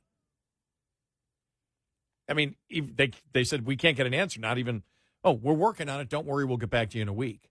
It's like, why not? Yeah, right. Who's holding that up? Right. It's like, so we'll get to that. Georgia apparently has a bill passed in the Senate that they're calling DOJ Light. Oh. I don't believe you're going to have many blue states do that. Probably Just not. a guess. Probably not. They're looking to spend more. On the way.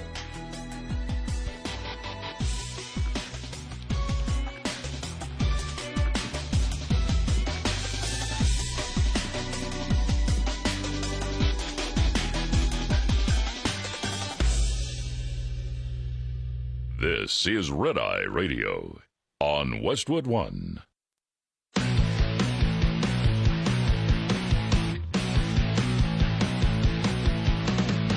Now, it's Red Eye Radio. Gary McNamara and Eric Harley talk about everything from politics to social issues and news of the day. Whether you're up late or you're just starting your day, welcome to the show. From the Uniden America Studios, this is Red Eye Radio.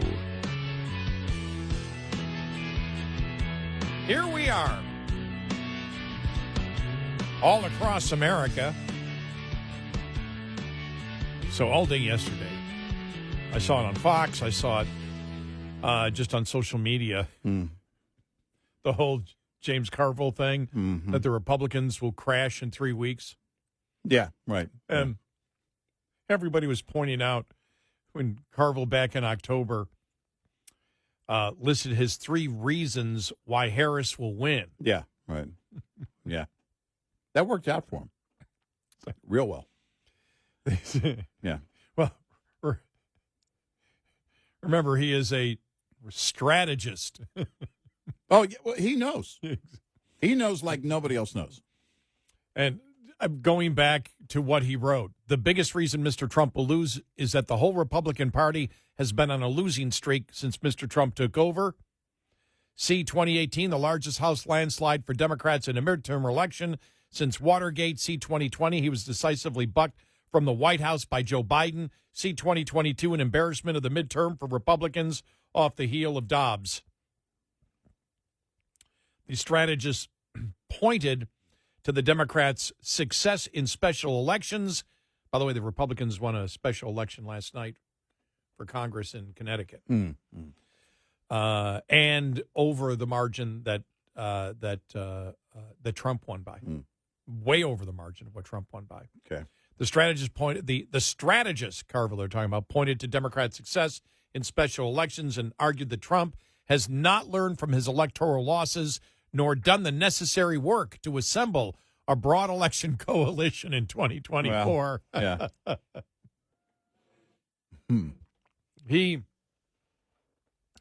This is the best. This is the best thing ever. This may be the best thing I say all year, read all year. He contrasted that with Harris's coalition, which encompasses progressive politicians such as AOC and former GOP Representative Liz Cheney. Well,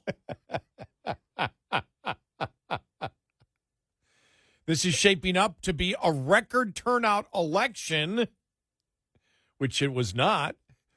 And if the bigger coalition turns out with equal enthusiasm, it will be lights out for Mr. Trump. Is he just firing off things from the past in his brain? Inserting current names, but otherwise just firing off. Just, the blah, blah, blah, blah, blah, blah, blah, blah, blah, blah, blah. Dude, this is not 1996. And then so as Carville also doubled down in his prediction on an appearance on CNN. I think Harris is going to win. Let me say that out front. I'm doubling down on that. Well, he said, and then said, but I could be wrong. The veteran Democratic advisor also noted that Harris's campaign fundraising advantage will likely play a huge part in turning out swing state voters, particularly suburban women.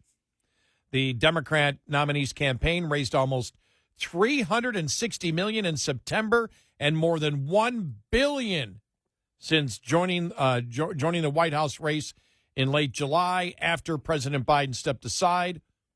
All this cash not only effectively offsets the flow of money funneling in for Mr. Trump from some tech billionaires, but it has also given Ms. Harris the resources she needs to persuade swing voters with ads and to organize on the ground, Carville wrote in the essay, while also praising the vice president's field operation. With the election less than 2 weeks away, Carville said his final reason is 100% emotional. Adding the U.S. is not as politically divided as it is often portrayed. Quote, a vast majority of Americans are rational, reasonable people of goodwill. I refuse to believe that the same country that has time and time again overcome its mistakes to bend its future towards justice will make the same mistake twice. America overcame Mr. Trump in 2020. I know that we are better than this, Carville added. All right. All right. Well, the reason he's right, though, but he's right for the wrong person. A vast majority of Americans are rational, reasonable people of goodwill. That's why Trump won. Yeah. Because you guys suck on the issues. You're not rational on the issues. You're not reasonable on the issues. And you are not people of goodwill. No. Last hour, we covered a number of things that the left is fighting for legally that we believe is obscene and grotesque. And we'll have more of that. I found more of the interview with Dr. Heim because we had talked about that before the top of the hour. We'll play that coming up following the bottom of the hour. But before we get there, you and I talked about how in the hell could Brandon Johnson have only the mayor of Chicago, have an approval rating of 6.6%. How in the world could you get that low? You're a Democrat in Chicago. You should walk in, if you did nothing, 25%. But he can't get a fourth of that. You and I wondered what was the reason I saw this. I said, okay, now we know what Lori Lightfoot, what her worst ratings were. And this is from RealClearPolling.com. Okay. In January of 2023, shortly before the February Chicago mayoral elections, former Mayor Lori Lightfoot had a dismal 22% approval rating. Current Mayor Brandon Johnson's approval has now sucked even lower. Well, it both apply. It sucks even more. Do only 6.6% in the latest polls, as issues such as rising crime concern residents of the Windy City. 67% polled said that crime was one of the top three issues facing Chicago, followed by high taxes at 54% and inflation at 41%. At the bottom, racism 11%, reproductive freedoms 4%, LGBTQ rights 3%. Despite, understand, 70% of the respondents said they voted for Harris, only 18% said they voted for Trump. High crime, high taxes, inflation, the top three issues. From a poll that is completely skewed towards Democrats. The concern with crime is likely due to higher crime rates in recent years, while murders fell in Chicago 29% from 21 to 24. Other types of crimes increased drastically from 2021 to 2024. Robbery increased 16%, burglary 15%, theft 57%, motor vehicle theft increased 106%.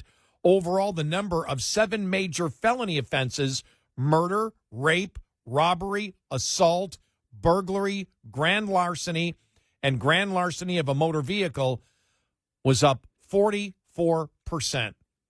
New York City, the number of 7 major felony offenses was up 20.6% in 2024 compared to 2021 and 29.2% compared to 2018.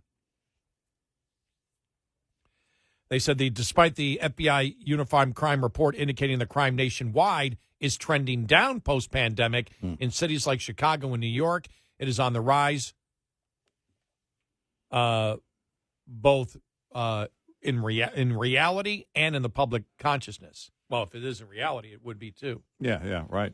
Well, this is why, because we had talked about this last year when, remember, Trump was being criticized, Trump and other Republicans.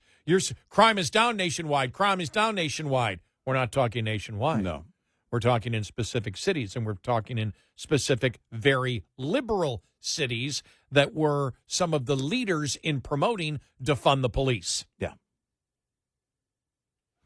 And so that's where they tried to use the statistic that nationwide, which is because, well, yeah, most of the nation said, no, we're not going to abide by that. We're going to be tough on crime. The places that said we're not going to be tough on crime, the places that said, no, we favor the criminal over the citizen, they're the ones that saw crime increase. Duh.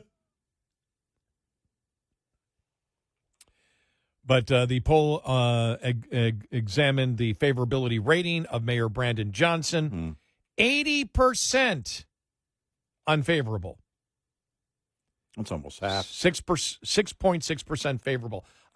The reason that I'm fascinated by that is, number one, I don't think I've ever seen numbers that low for any politician ever. No. Ever. No. You know, especially when you're talking about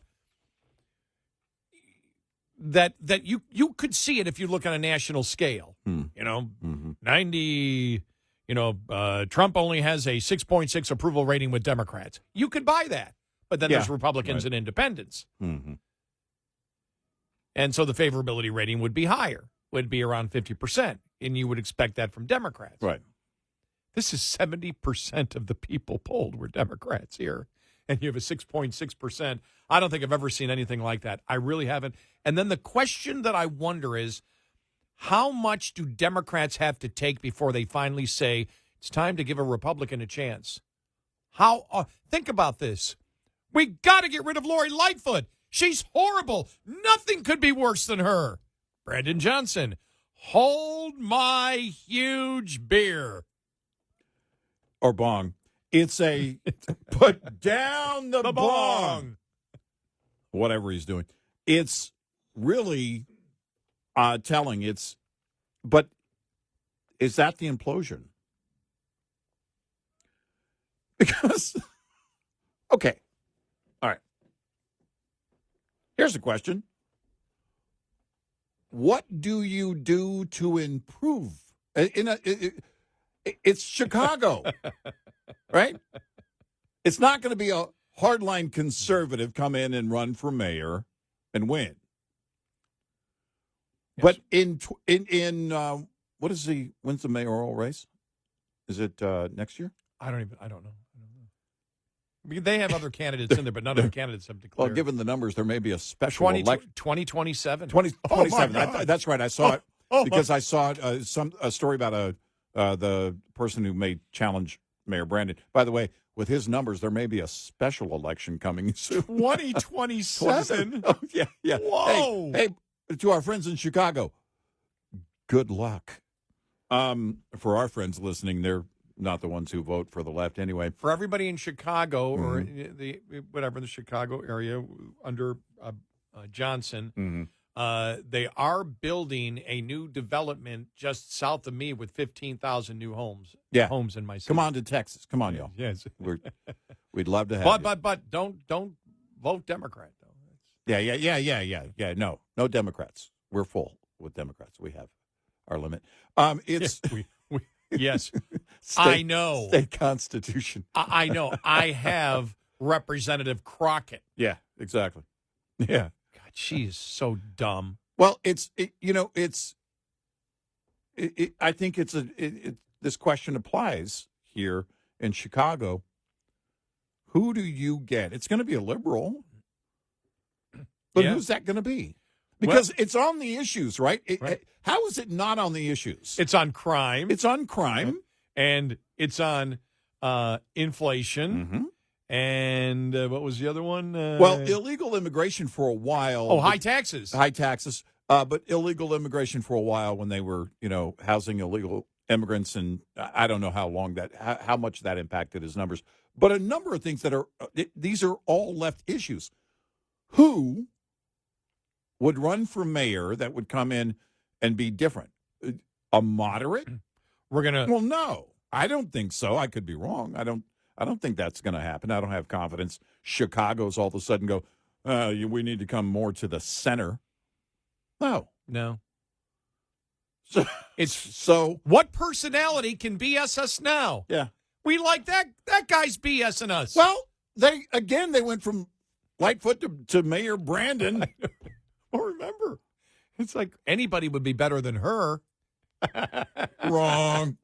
Wow. Well, and now you could say... Remember the good old days of Lori? Well, now you could say 93.4%. I mean, that's not how it worked with approval numbers, but technically you could try and justify it this way. I'm going to do it just for this bit only. 93.4% of the people on the left who would run for that office would be better than the current mayor, right? Because he's at 6.6% approval numbers. Again, I know the math doesn't work, but follow along. Make it work for the bit. And I don't know who that is. I don't know who steps up and says, all right, it's time. Time for what? Because on the issues, you're not going to change anything. What are you going to do differently? And again, it's not. It would take to change on the issues. It would take a Republican, a conservative Republican, at the very least, someone who, if they're not hardline conservative, who is definitely a lot more conservative as a Republican than you would normally see in Chicago. And that's the whole point. You're not going to see that. I don't have confidence that's going to happen. You might have I don't know. We have our friends from the Chicago Republican Party that listen. Maybe they can fill us in. I mean, who the candidate for the Republicans might be for 2027 or any names out there. I haven't heard any, but quite unfortunately, it's not them. It's not going to be a Republican. It's going to be a Democrat. And who's going to be better than Mayor Brandon on the issues? Nobody is. 866-90 Red Eye. Brought to you by Hot Shot Secret. Hi, I'm Jen Loomis, a transport safety expert at J.J. Keller, and I'm here to share a tip on speed and space management. In order to manage speed, you need to understand the 4 factors involved in stopping a vehicle. Perception distance is the distance a vehicle travels from the time you see a hazard until your brain recognizes it. The perception time for an alert driver is approximately 3/4 of a second. Reaction distance is the distance a vehicle travels from the time your brain tells your foot to move from the accelerator until your foot hits the brake pedal. The average driver has a reaction time of 3/4 of a second. Brake lag distance also needs to be taken into account. When operating a vehicle with air brakes, it takes about half a second for the mechanical operation to take place. Finally, braking distance is the distance it takes a vehicle to stop once the brakes are applied. Braking distance is affected by the weight, length, and speed of the vehicle, as well as road condition. This tip was brought to you by J.J. Keller and Associates. Visit us at jjkeller.com. Coming up, more with Gary McNamara and Eric Harley. It's Red Eye Radio.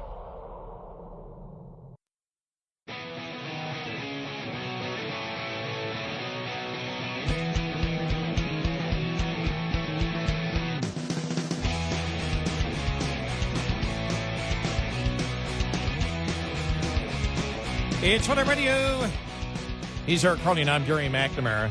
Just saw the story here. Walmart keeps store shelves stocked with eggs as shortage hits retailers nationwide.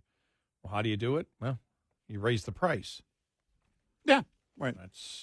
That's how you make sure the stock is there when you have a shortage. I was in my supermarket the other day. They were full of eggs. I tell you, though, I got it wrong. I was like, wow. Mm-hmm. How can, and this is the best eggs, the premier eggs, because there's the eggs for the cattle, and then there's the eggs for the elite.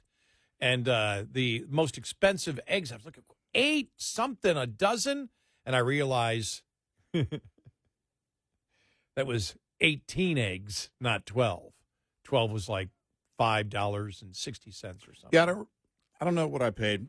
We always buy 18 because if we use eggs, baking, breakfast, and everything else like everybody else. So we always go with the 18, and I buy a 2-pack of 18. I don't know. Wow, you eat eggs. $4.85. Oh, we go through eggs. Yeah, we definitely go through eggs. I think it was $4.85 for the 18-pack each. Yeah. I think. Well, I was talking about the elite eggs for $5. The other eggs were somewhere in the $4 range. Right. Well, the elite can afford it. Yeah. The elite eggs.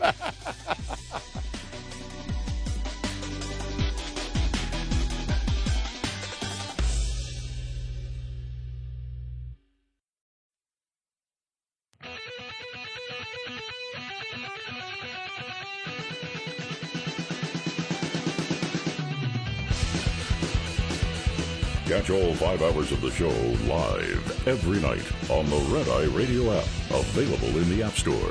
Red Eye Radio.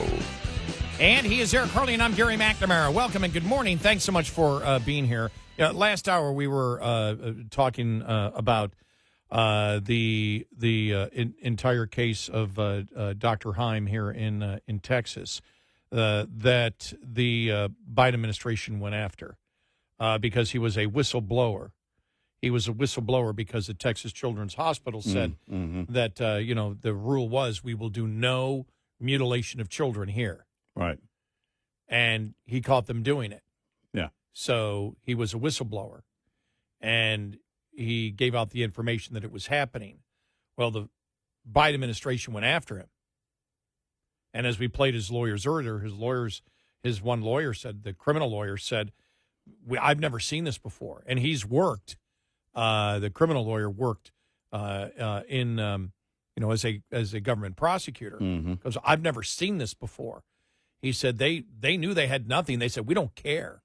basically the job was destroy his life because he was a whistleblower. Think about this, that the Department of Justice under Biden said we must have child mutilation. And if hospitals are hiding it and you're the whistleblower to expose it because they publicly say we're not doing it, but they're doing it, and you expose it, we're going to go after you. Right.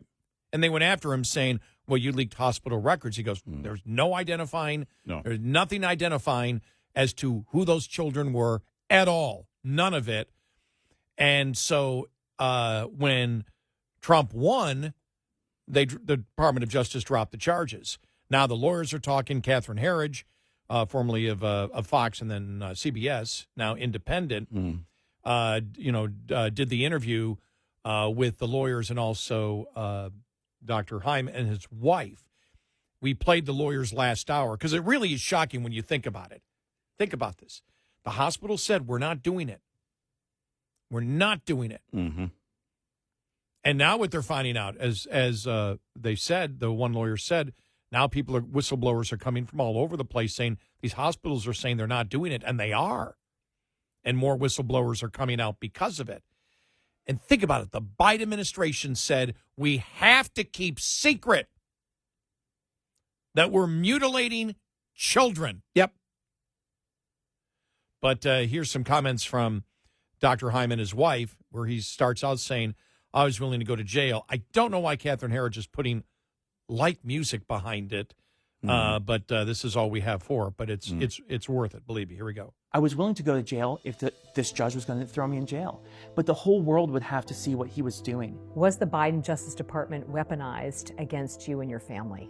100% the Biden administration had weaponized the Justice Department against us. This memo is from Health and Human Services, the Office of Civil Rights, and it's their notice and guidance on gender-affirming care. The message from this memo is that anyone who interferes with the administration of quote-unquote gender-affirming care is going to become a target of the federal government. This memo was a green light by the Biden administration to prosecutors. I'd like you to walk us through this schedule from Texas Children's Hospital. I'm looking at the ages here, 15, 13, 12, 14, 12, 11.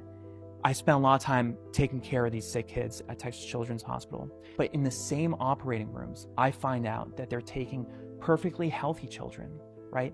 Inserting medications into their body, putting them down this road to turn them into chronic medical patients. The first indictment is May of 2024. The second indictment is October.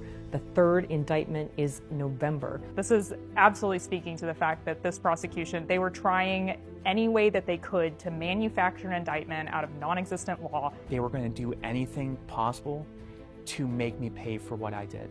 The allegation is that you violated patient privacy. Yet when I read the indictment, the Justice Department identifies patients with their initials.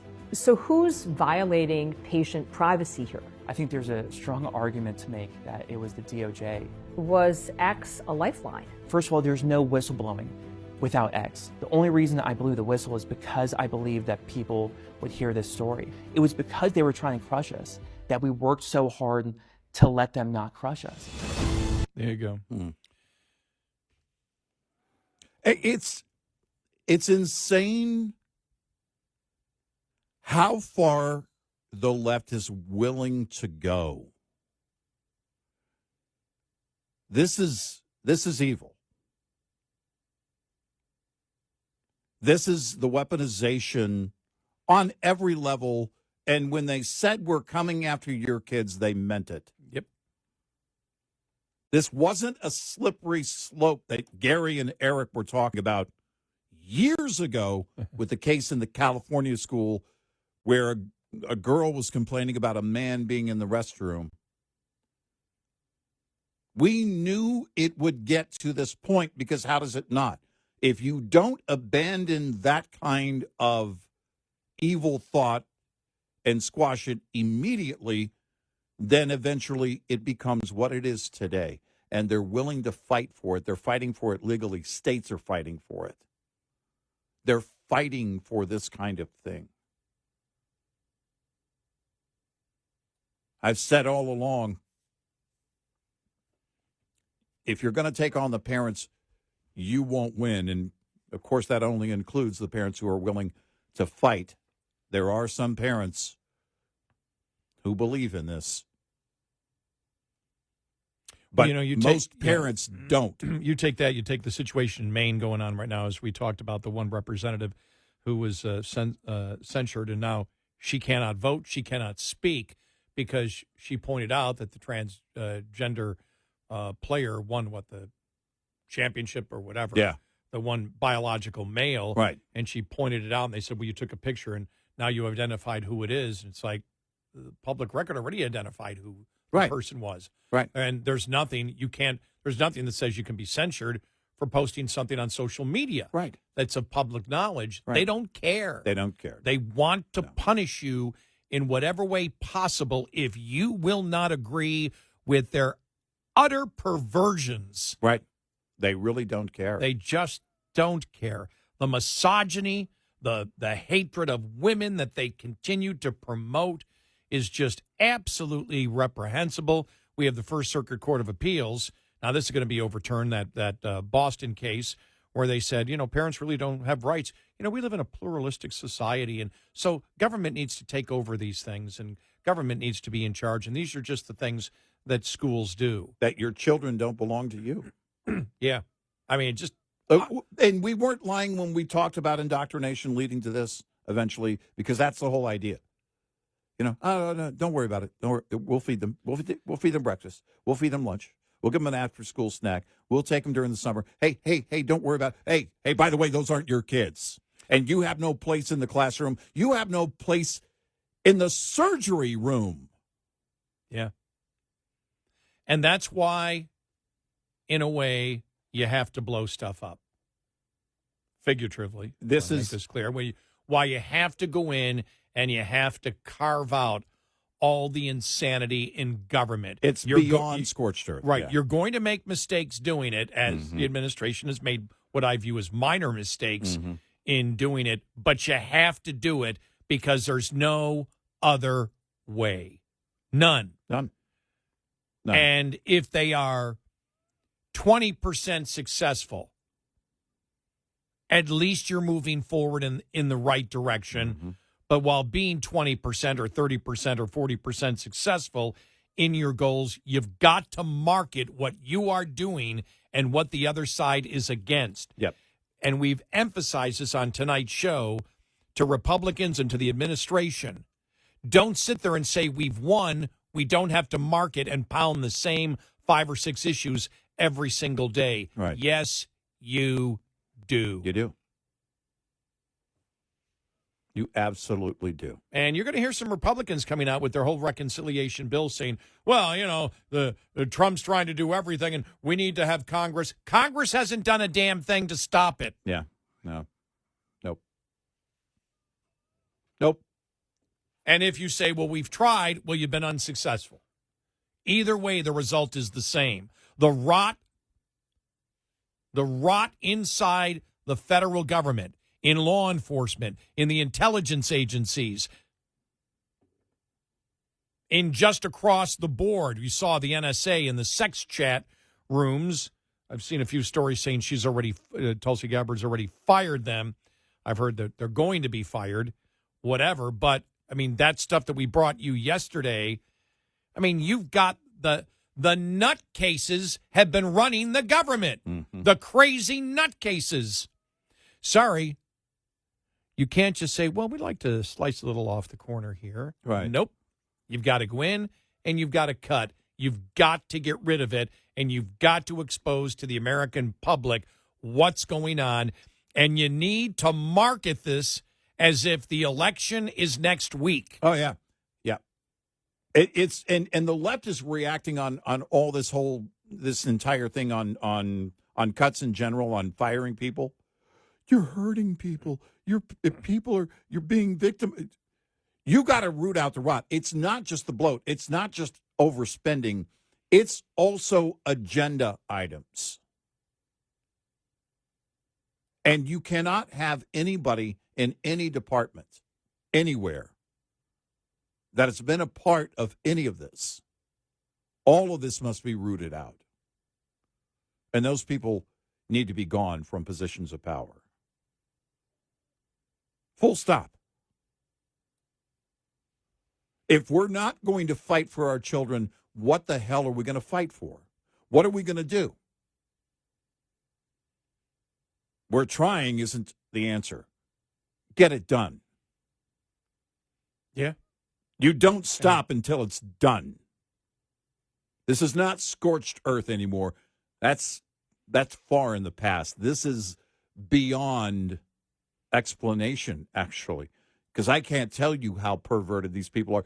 If this is the stuff we're learning about, what else is going on? My gosh. Because understand that Democrats, their backs are to the wall, and you saw what happened in Maine. Yeah. Where the state legislature has censured, meaning she can't vote. The representative who just said, exposed what happened, the biological male, I forgot what was it, volleyball? I forgot what it was. I forgot what the sport. No, pole vaulting. On the pole vaulting. Absolutely creamed the women. Yeah. And she's promoting it, and they censured her, which means she can't vote, and she can't speak until she apologizes. She said, I'm not apologizing. I've done nothing wrong. Think about this. Yeah. And the vast majority of Democrats voted to do it. Understand the rot and the filth and the perversion inside the Democratic Party today, which is mainstream. Yep. And they don't care. Yep. And so they're not backing off at all. In fact, they're doubling down on everything, which means the Republicans can't assume that because they won, it's over.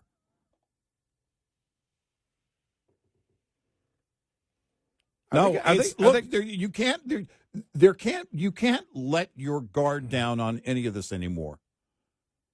They're not. They are far from done.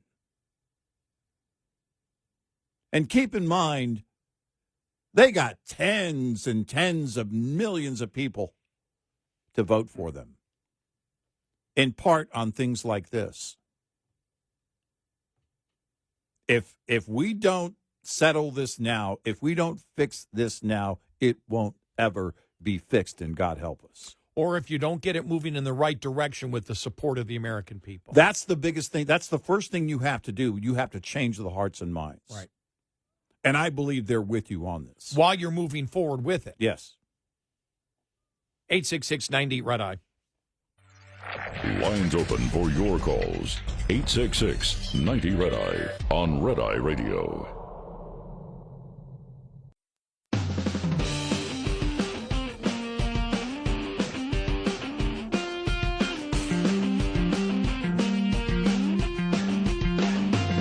It's Red Eye Radio. He's Eric Harley, and I'm Gary McNamara. Welcome and good morning. Download our Red Eye Radio app today. Our show ends at 5 a.m. Central Time, 6 a.m. Eastern Time. If you don't get a chance to listen to the whole show, right after our show's done, we've recorded the entire show, and it becomes our podcast that runs all the time, that you can listen to at any time at your convenience. So download the Red Eye Radio app. And if you cannot listen overnight to one of our great radio stations, for whatever reason, we stream all 5 hours on our Red Eye Radio app. And thank you for everyone who's already downloaded the app. For those who haven't, what's going on with you? We need to know. What's wrong with you? What's wrong with you? Coming up following the top of the hour, well, the House has their reconciliation bill. Well, they somehow got it done, and the Senate has, their bill. Well, it's part one of two. Now we'll see what they can come together on. We'll get to that coming up next.